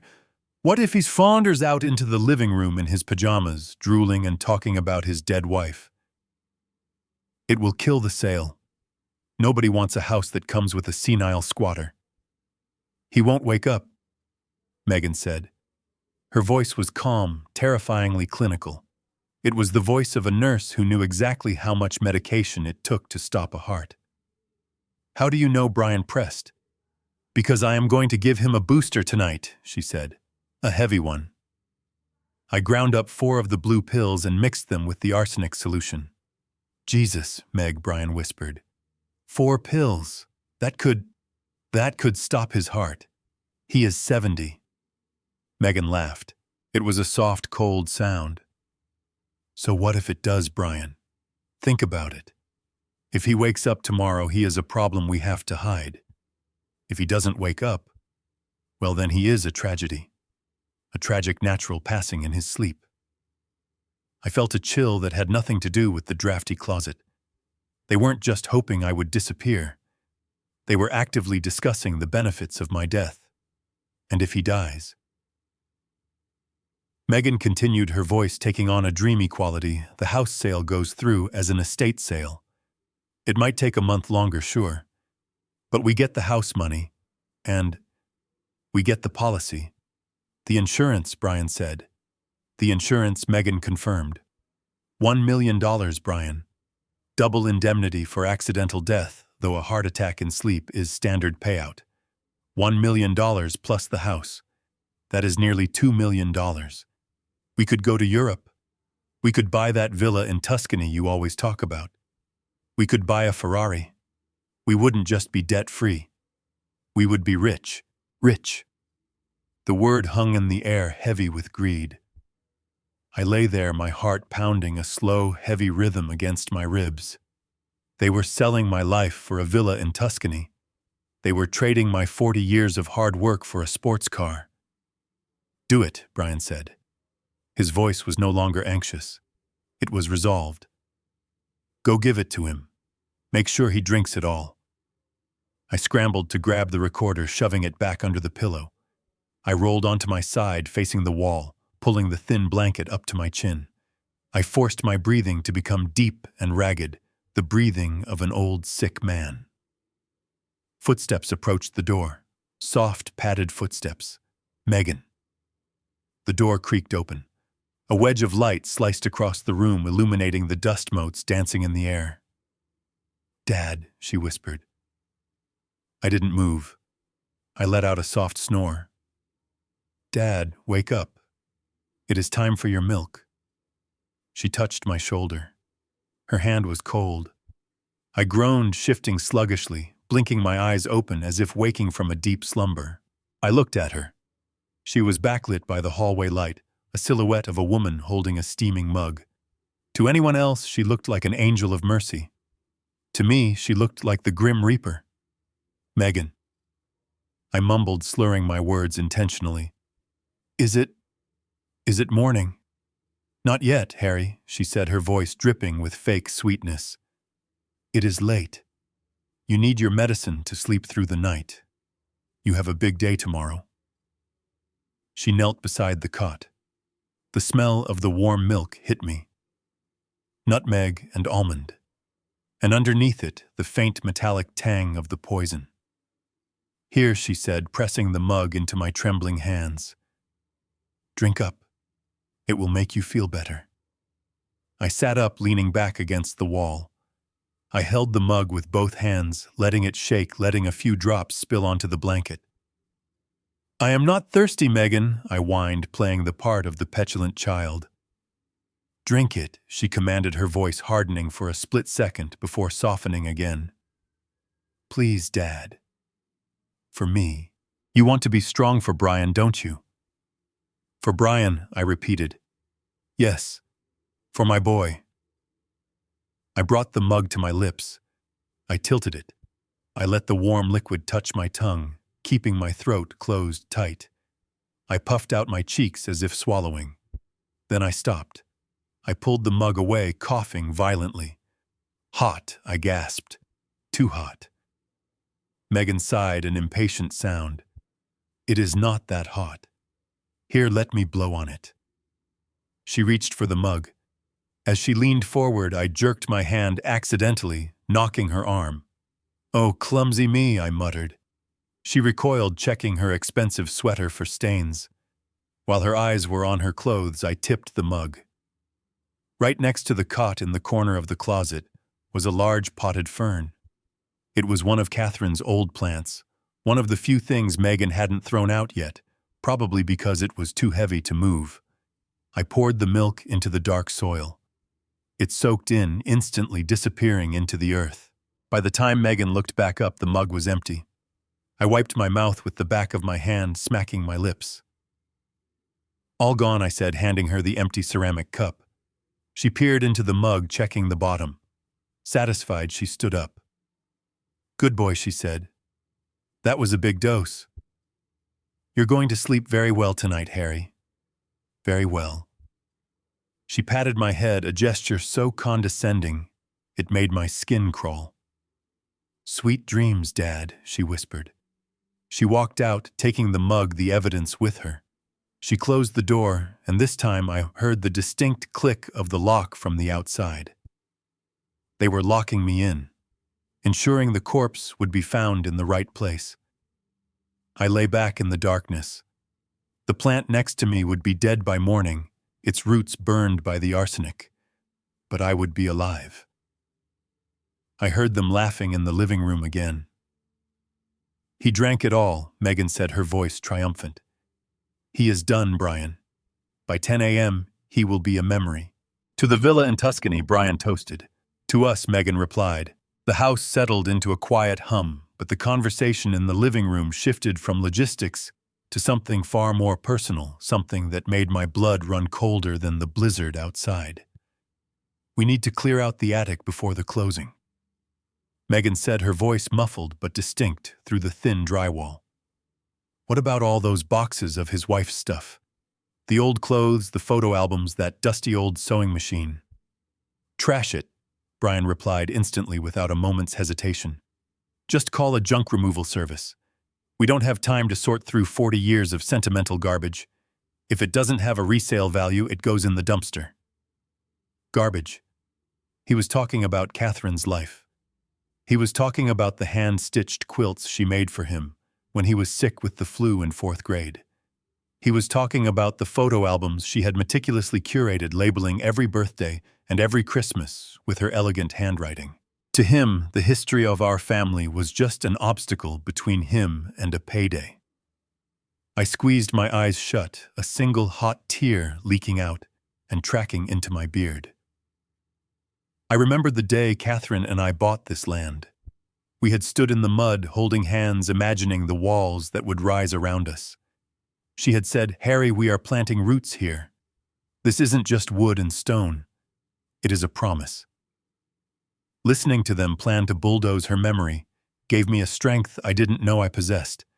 It wasn't just about saving myself anymore. It was about honoring her. If I let them win, if I let them sell this house and burn her legacy for a gambling debt, I would be failing the only woman I ever loved. I reached out and touched the cold plaster of the wall next to the cot.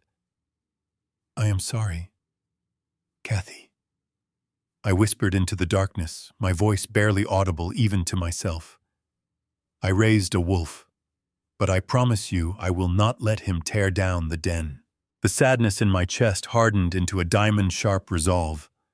I wasn't just fighting for a deed or a bank account. I was fighting for the sanctity of the past. I checked the recorder one more time to ensure the red light was still taped over and hidden.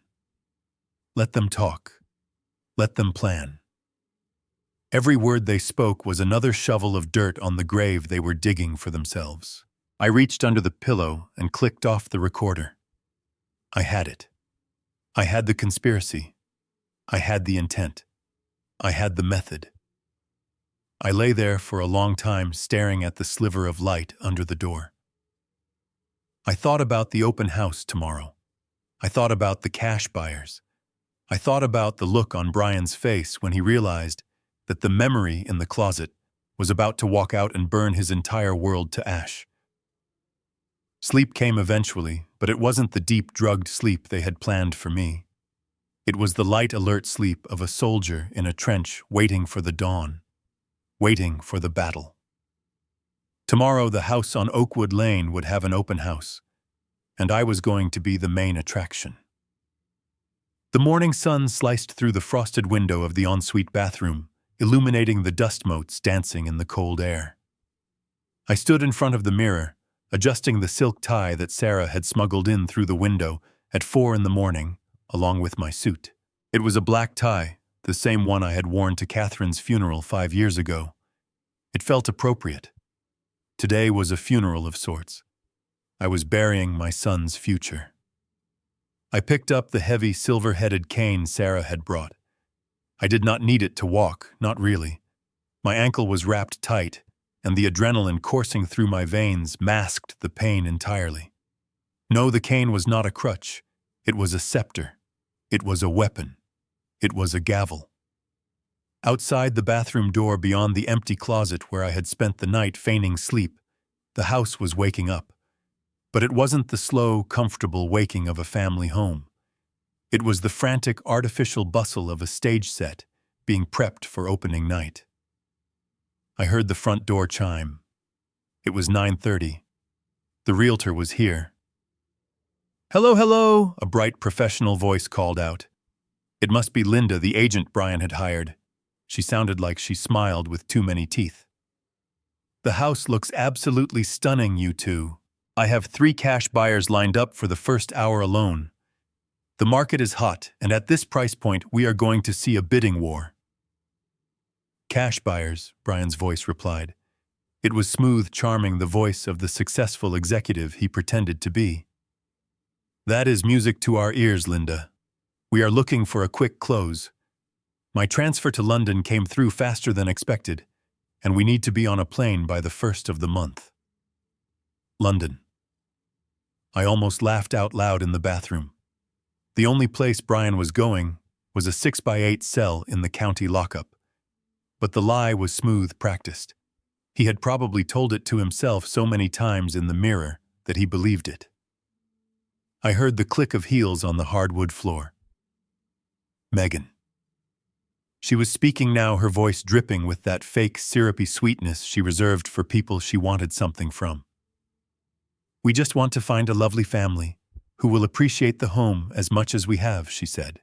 "We have put so much love into this place." Love. She called, stripping my room bare and poisoning my milk love. I checked my watch. 9:50. The first guests would be arriving any minute. I unlocked the bathroom door silently. I cracked it open just a hair, enough to hear clearly enough to see a sliver of the bedroom. The room was empty. The cot in the closet was empty. I had stripped the sheets and folded the blanket perfectly before retreating to the bathroom. To anyone glancing in, it would look like an empty storage space. The doorbell rang again. Deeper this time. The guests were here. "Welcome, welcome," Linda chirped. "Please come in. Watch your step on the ice. We have booties for your shoes right here." I heard the murmur of voices. Low, appreciative whistles. "Granite countertops," Brian was saying. "We put them in last year. Imported from Italy." Lie. "I paid for those countertops 3 years ago, and the floors are original oak, refinished last month," Megan added. Lie. "I refinished those floors on my hands and knees in 1985. They moved through the house like a colony of termites, consuming the history of my home and spitting out real estate buzzwords. I tracked their progress by the creaking of the floorboards. I knew every groan of this house. I knew which board in the hallway squeaked. I knew which step on the stairs was loose. They were in the living room, then the kitchen, then the dining room." I stood perfectly still, my hand gripping the silver head of the cane. I caught a glimpse of myself in the mirror. I didn't look like the fragile, confused old man they had thrown out last night. My beard was trimmed. My hair was combed back. The black suit fit me perfectly, broad in the shoulders. I looked like the man who had built bridges. I looked like the owner. "And this is the downstairs master suite," Linda announced. Her voice was getting closer. It was right outside the door. Brian's voice cut in a little too loud, a little too rushed. "Currently, we are using it as a home office, but it is fully plumbed for a bedroom." "Actually, Linda, maybe we should skip this room. It is a bit messy. We were packing boxes in there late last night." "Nonsense," Linda laughed. "Buyers need to see the square footage. And you said it was staged beautifully." I heard Megan's intake of breath. She was terrified. She thought I was in there comatose on the cot, or worse, dead. She thought opening that door would reveal a corpse to 3 couples looking for a starter home. "It is okay, honey. Brian said, his voice straining with forced casualness. He was gambling. He was betting that even if I was there, I would be out cold. He could explain away a sleeping old man. He could say I was a sick uncle crashing for the night. Just open it, Linda. The doorknob turned. I stepped back from the crack, positioning myself in the center of the bathroom, but leaving the door wide open. The bathroom was dark, the lights off, so I was just a shadow in the frame. The bedroom door swung open. Here we are, Linda said, gesturing with a flourish. A spacious, light-filled room with... She stopped. Silence. Absolute, confused silence. I could imagine the scene. The sleek glass desk, the generic art, and the open closet door revealing nothing. No cot. No old man. No body. Where is the... Megan started, her whisper sharp with panic. She cut herself off. Where is what, dear? Linda asked. The staging, Brian stammered. I thought we... He walked into the room. I could hear his heavy footsteps. He walked straight to the closet. He was looking for me. He was looking for the body he was sure he had created. I heard him gasp. It was a wet, terrified sound. He is gone, he whispered. Megan, he is gone. What do you mean gone? Megan hissed, rushing into the room, her heels clacking violently. He took enough pills to kill a horse. He cannot be gone. Excuse me, one of the buyers asked from the doorway. Is everything all right? Brian spun around, his voice pitching up into a manic laugh. Yes. Yes, fine. Just, we thought we left some boxes here. It is fine. Please come in. Look at the closet space. Huge closet space. He was unraveling. He was trying to sell a closet that 5 minutes ago he thought contained his father's corpse. Now I thought. I raised my cane. I brought the tip down hard on the tile floor of the bathroom. Tap. The sound was sharp, loud, echoing in the tense silence of the bedroom. Everyone froze. Brian whipped his head toward the dark bathroom. Megan's hands flew to her mouth. Tap. I took a step forward, emerging from the shadows of the bathroom. Tap. I stepped into the light of the bedroom. The reaction was visceral. Megan let out a small, strangled scream and stumbled back, clutching Brian's arm. Brian turned the color of ash. His eyes bulged, looking at me as if I were a vengeful spirit risen from the grave. And in a way I was. I stood tall, my posture rigid, my chin high. The funeral suit was immaculate. I looked at the group assembled in my bedroom. There was Linda, the realtor, holding a stack of brochures. There were 3 couples, young, hopeful, holding hands. And there were my son and daughter-in-law looking like they were watching their own execution. I did not look at Brian. I did not look at Megan. I looked past them directly at the buyers. Good morning, I said. My voice was deep resonant, the voice I used to command construction crews over the roar of jackhammers. It filled the room, bouncing off the empty walls. I apologize for the confusion. There seems to be a misunderstanding regarding the occupancy of this property. Brian found his voice. It was a squeak. Dad, you are awake. I turned my head slowly, fixing him with a stare that could have cut glass. I am very much awake, Brian. And I am very much alive. Which must be a terrible disappointment to you, considering the conversation I overheard last night about the life insurance payout. The buyers exchanged horrified glances. One of the wives took a step back, pulling her husband with her. Linda stepped forward, her professional smile faltering. Sir, I was told this was a vacant property. Who are you? I smiled. It was a cold, sharp smile. I am Harold Foster, I said. I am the man who built this house. I am the man who paid for it. And according to the deed registered with Cook County, I am the owner. Megan lunged forward, her face twisted in a mask of desperate fury. He is senile. Do not listen to him. He has dementia. He does not know what he is saying. Brian, get him out of here. He is ruining everything. She reached for me. She actually reached out to grab my arm to drag me away like she had done so many times before. But this time I didn't stumble. I lifted the cane and pointed it directly at her chest. The silver tip stopped inches from her expensive camel coat. Do not touch me, I said. The command was absolute. She froze. I reached into the inside pocket of my jacket. Brian flinched as if he thought I was pulling a gun. I pulled out a folded sheaf of papers, the toxicology report, the deed, and the transcript of the recording I had made the night before. I am not senile, Megan, I said, tossing the papers onto the glass desk. The sound of them hitting the surface was like a gunshot. And this house is not for sale. I looked at the buyers. I suggest you leave, I told them, unless you want to be witnesses to a felony arrest, because the police are on their way. Pandemonium broke out. The buyers scrambled for the door, pushing past Linda. Linda looked at the papers on the desk, then at Brian, her eyes wide with realization.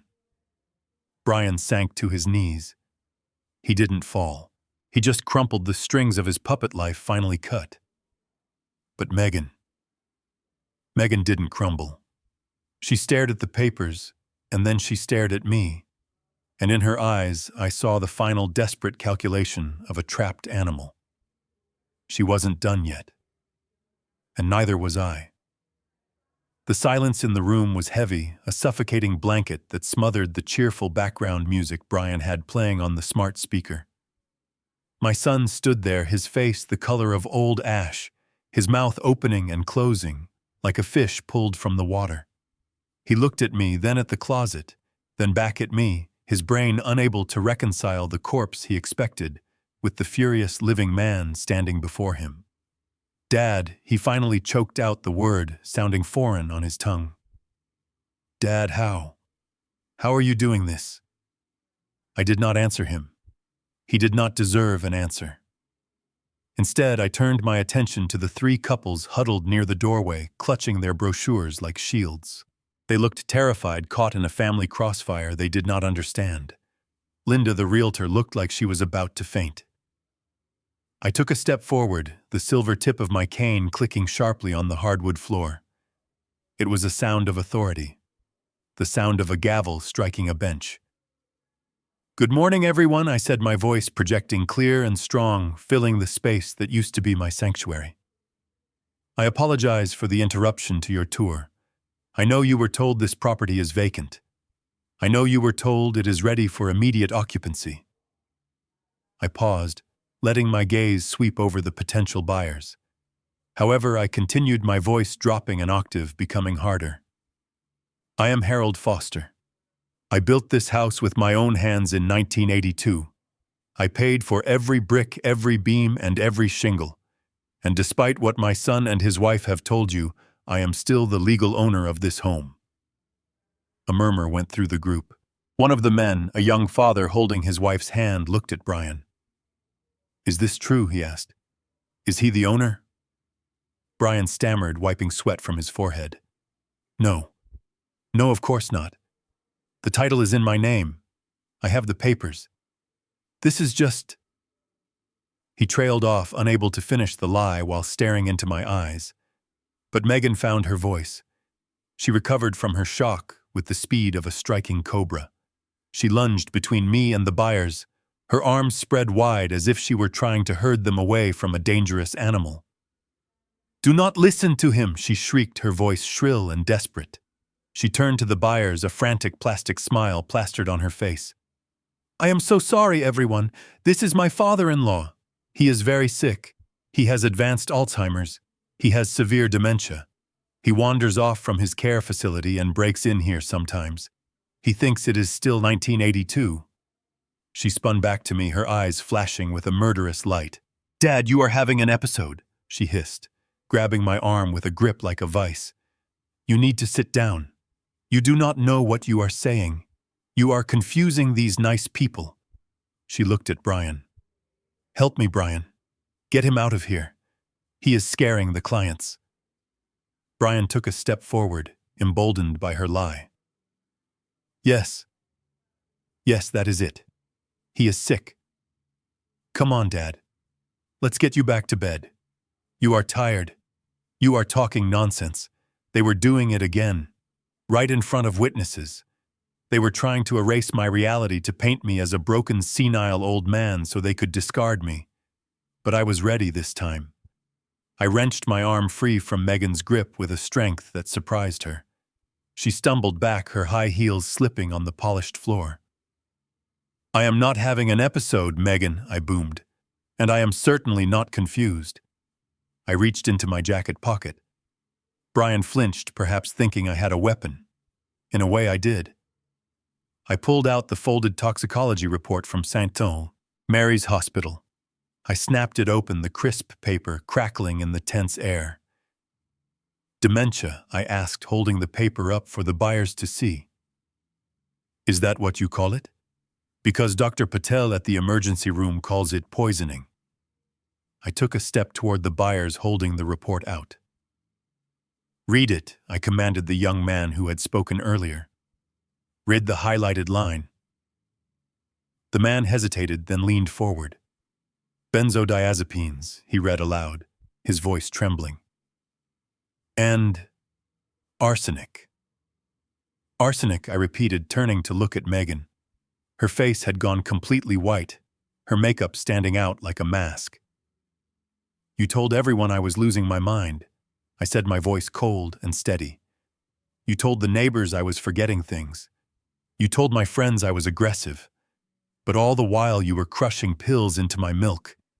You were slipping poison into my soup. You were chemically lobotomizing me so you could steal my life savings and sell my house out from under me. Liar, Megan screamed. She looked wild now, her hair coming loose from its perfect bun. He is lying. He is paranoid. That is part of the disease. He makes things up. You want proof, I asked. I reached into my other pocket. I pulled out the small digital voice recorder. It looked like a harmless black box, but it contained the end of their world. I recorded this last night, I said to the room, while I was lying on a cot in that closet, pretending to be asleep, waiting for the poison you gave me to stop my heart. Megan lunged for the device. Give me that, she screeched. I raised my cane and cracked it against her wrist. She yelped and recoiled, clutching her hand. I pressed the play button. I turned the volume up to the maximum. The sound of static filled the room. Then, clear as a bell, Brian's voice floated out. If he wakes up tomorrow, he is a problem we have to hide. If he doesn't wake up, well, then he is a tragedy. The buyers gasped. Linda covered her mouth with her hand. Then Megan's voice, cold and calculating. I ground up 4 of the blue pills and mixed them with the arsenic solution. If he dies, the house sale goes through as an estate sale. We get the house money, and we get the policy. $1 million. I let it play. I let every damning word hang in the air. I let them hear the clinking of glasses as they toasted to their villa in Tuscany over my dead body. I clicked the stop button. The silence that followed was absolute. It was the silence of a tomb. I looked at Brian. He was shaking, tears streaming down his face, not from sorrow, but from the terrifying realization that his life was over. I looked at Megan. She wasn't crying. She was staring at the recorder with a look of pure, unadulterated hatred. Alzheimer's, I asked softly, or attempted murder? I turned back to the buyers. This house is a crime scene, I told them, and unless you want to be deposed as witnesses in a homicide investigation, I suggest you leave. Now. They did not need to be told twice. The young couple grabbed their coats and ran. The other buyers followed, pushing past each other to get out the front door. Linda, the realtor, looked at me, then at Brian, her face pale. I am going to go, she whispered. I didn't know, I swear I didn't know. She fled, leaving the front door wide open. The cold winter air rushed in, just cleansing the house of the smell of cookies and lies. We were alone. Me, my son, and the woman who had turned him into a monster. Brian fell to his knees. He put his head in his hands and began to sob. A pathetic, mewling sound. Megan stood her ground. She looked at the door, calculating the distance. She was thinking about running. Do not bother, Megan, I said, reading her mind. You cannot outrun this. She looked at me, her lip curling in a snarl. You old bastard. You should have just died. It would have been so much easier. And there it was, the final truth. No more masks, no more fake concern, just the raw, ugly greed that had been rotting my family from the inside out. I gripped my cane tighter. I am sorry to disappoint you, I said, but I am still here. And now it is my turn. The chaos in the driveway was visible through the large bay windows of the living room. The last of the buyer's sedans skidded on the ice as it peeled away the driver, not even bothering to look back at the beautiful colonial house that had just turned into a house of horrors. Linda, the realtor, was frantically shoving her brochures into her tote bag, her hands shaking so badly she dropped her keys twice. She muttered something about liability and licenses before sprinting out the front door, leaving it wide open to the biting winter wind. The cold air rushed in, swirling the expensive staging curtains and chilling the sweat on Brian's forehead. We were left in the vacuum of the aftermath. The silence was not peaceful. It was the heavy, pressurized silence of a bomb that has stopped ticking and is waiting for the trigger. Brian was still on his knees, staring at the floorboards, as if trying to read a map that could lead him out of this nightmare. Megan stood by the fireplace, her chest heaving, her eyes darting from the open door to the back exit, calculating a run that she knew she couldn't make. Then the sirens cut through the morning air. They didn't wail. They chirped, short and authoritative, signaling arrival. 2 police cruisers pulled up to the curb, their blue and red lights reflecting off the pristine snow, turning the white world into a strobe-lit crime scene. A black sedan followed them, parking with precision right behind Brian's SUV. Sarah Jenkins stepped out of the sedan. She didn't look like a niece coming for a visit. She looked like an executioner. She wore a long wool coat and carried a thick leather briefcase. Flanked by 2 uniformed officers and a detective in a plain trench coat, she walked up the driveway. Her boots crunched on the ice, a rhythmic sound of approaching judgment. Brian looked up, his eyes widening. Sarah, he whispered. Sarah, help us. He is crazy. He is making things up. Sarah didn't even look at him. She walked straight into the living room, bringing the smell of ozone and winter with her. The officers fanned out, blocking the exits. The detective stepped forward, his eyes scanning the room, landing on the voice recorder that was still sitting on the glass desk. Sarah walked over to me. She looked at my face, checking for strain, then nodded once. She turned to the desk and picked up the deed document I had thrown there earlier. She smoothed it out with a calm, deliberate motion. Megan Brian, she said, her voice level and terrifyingly professional. I believe you missed a very important clause in the paperwork when you were so busy planning your European vacation. She held up the document. The sunlight hit the paper, illuminating the dense legal text. According to Illinois state law specifically, the reversion clause in the life estate agreement signed in 2018, any attempt to forcefully remove the life tenant or any action that endangers their well-being renders the transfer of title null and void. She looked at Brian, her eyes cold. By throwing your father out into a blizzard with no coat and no phone, and by listing this property for sale without his consent, you triggered the reversion. What does that mean? Brian stammered, trying to stand up but finding his legs too weak.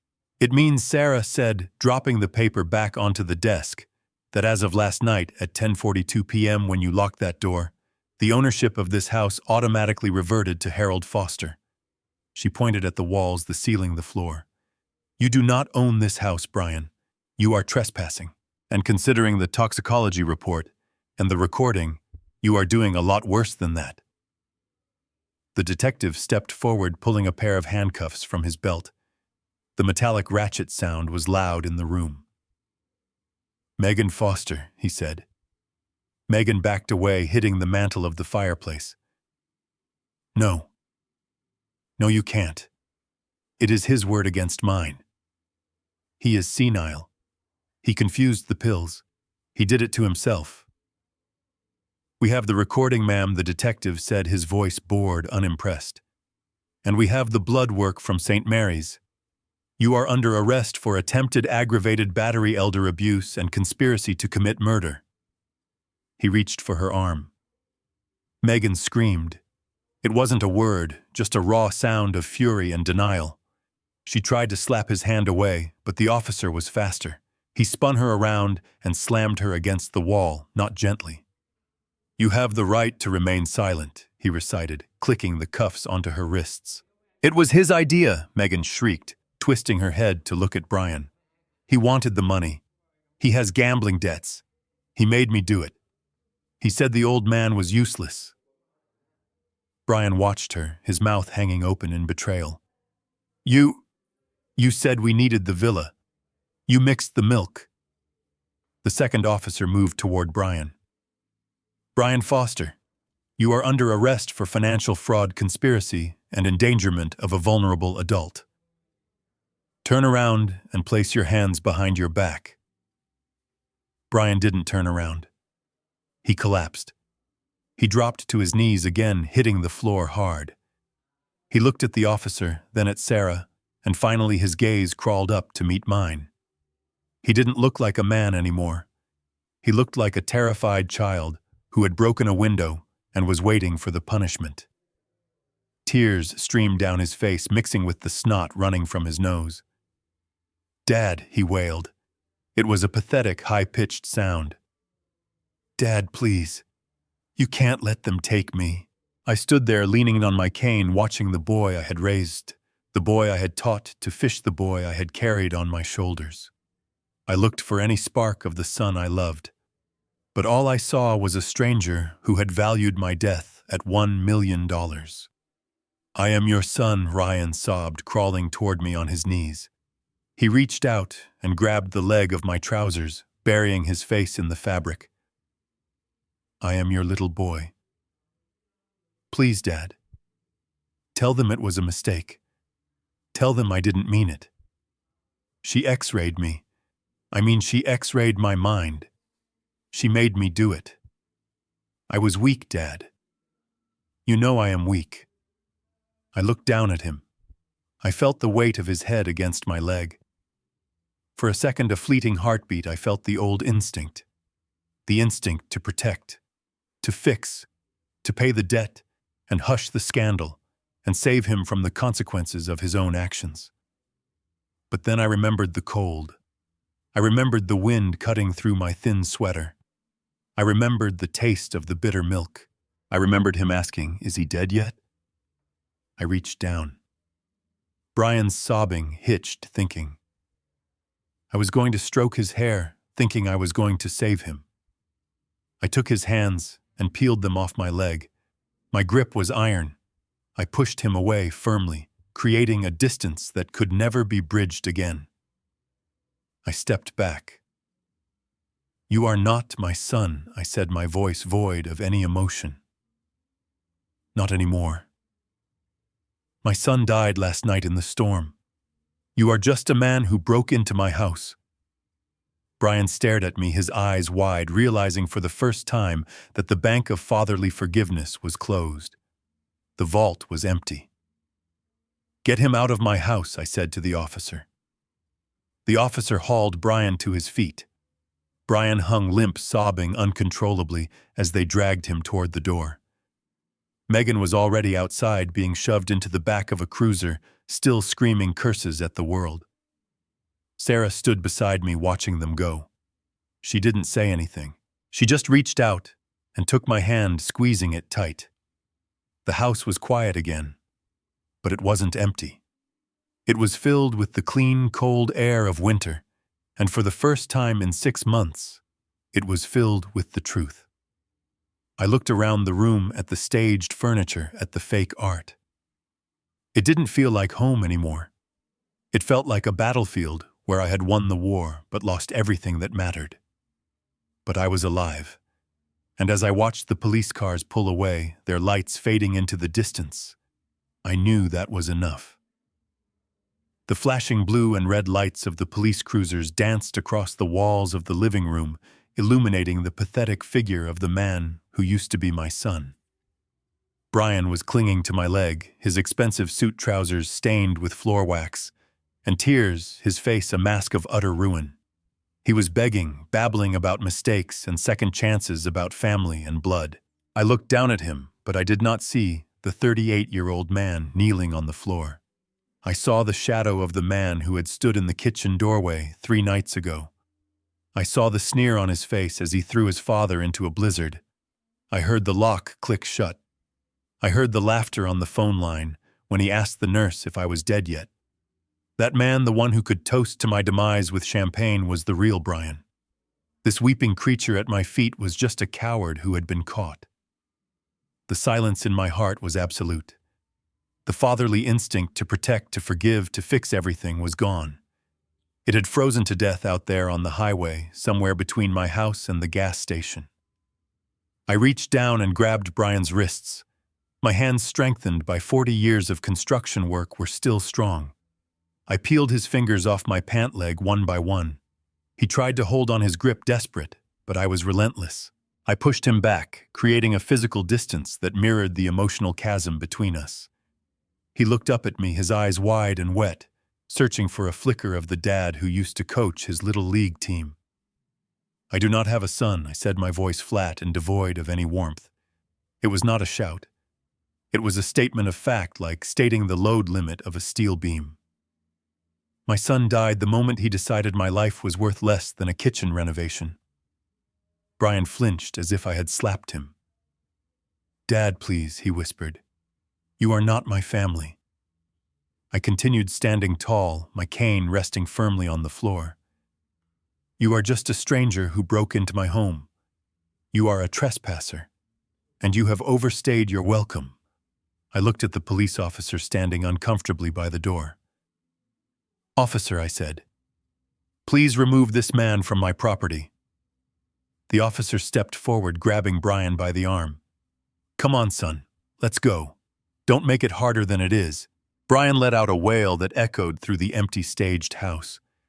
He dragged his feet as they hauled him out, his head turning back to look at me one last time, but I had already turned away. I walked to the window and watched as they shoved him into the back of the patrol car right next to Megan. They were finally going somewhere together, just like they wanted. Not to a villa in Tuscany, but to the county jail. As the cars pulled away, fading into the gray morning light, Sarah walked up beside me. She didn't say a word. She just took my hand and squeezed it. We stood there in the silence of the house that was finally truly mine again. But as I looked around at the fake art and the rented furniture, I realized something. This wasn't a home anymore. It was a crime scene. It was a mausoleum of bad memories. I did not want to die here. I did not want to live here. 1 month later, the sold sign went up in the front yard. I sold the house on Oakwood Lane for $875,000 cash. It went to a nice young couple with a baby on the way, a family that would fill the walls with new happy memories, scrubbing away the stain of betrayal that Brian and Megan had left behind. I took the money from the house plus the settlement from the civil lawsuit Sarah had filed against Brian's assets, and I did something Catherine and I had talked about for 40 years, but never did. I went to the dealership on the edge of town and bought a 40-foot Class A motorhome. It was a palace on wheels with leather seats, a king-sized bed, and a windshield that offered a panoramic view of the world. I didn't stop there. I went to the local shelter. I asked for the dog that had been there the longest to the one nobody wanted. They brought me a golden retriever named Rusty. He was 5 years old, a bit gray in the muzzle, with sad eyes and a limp in his back leg. He had been abandoned by a family who moved away and left him behind. "We are going to get along just fine, buddy," I told him. Today, the sun is setting over the rim of the Grand Canyon, painting the rocks in shades of fire and gold that no camera could ever capture. I am sitting in a folding chair outside my RV, a glass of good red wine in my hand. Rusty is sleeping at my feet, chasing rabbits in his dreams. The air is crisp and clean, and for the first time in a year, I can breathe. I reach into my pocket and pull out a postcard I bought at the gift shop. It has a picture of the canyon on the front, vast and deep and beautiful. I take a pen and write the address of the State Correctional Center in Illinois. I address it to inmate Brian Foster. I do not write a long letter. I do not ask how he is doing. I do not tell him I miss him. I simply write, "Thank you for pushing me out of the house that night. If you hadn't, I would have died in that room without ever seeing this. You tried to end my life, but you only ended yours. I found the world." I stamp the card and set it on the table. Tomorrow, Rusty and I are heading west. Maybe California, maybe Oregon. It doesn't matter. The road is long, and for the first time in my life, I am truly free. The lesson I learned, and the one I hope you take from my story, is that family is not defined by whose blood runs in your veins, but by who is willing to bleed for you. We often cling to toxic relationships because of history obligation or the fear of being alone. But sometimes the people who are supposed to love us the most are the ones holding the knife. Trust your instincts. If you feel you are being erased, you probably are. Do not be afraid to walk away from people who hurt you, even if you gave them life.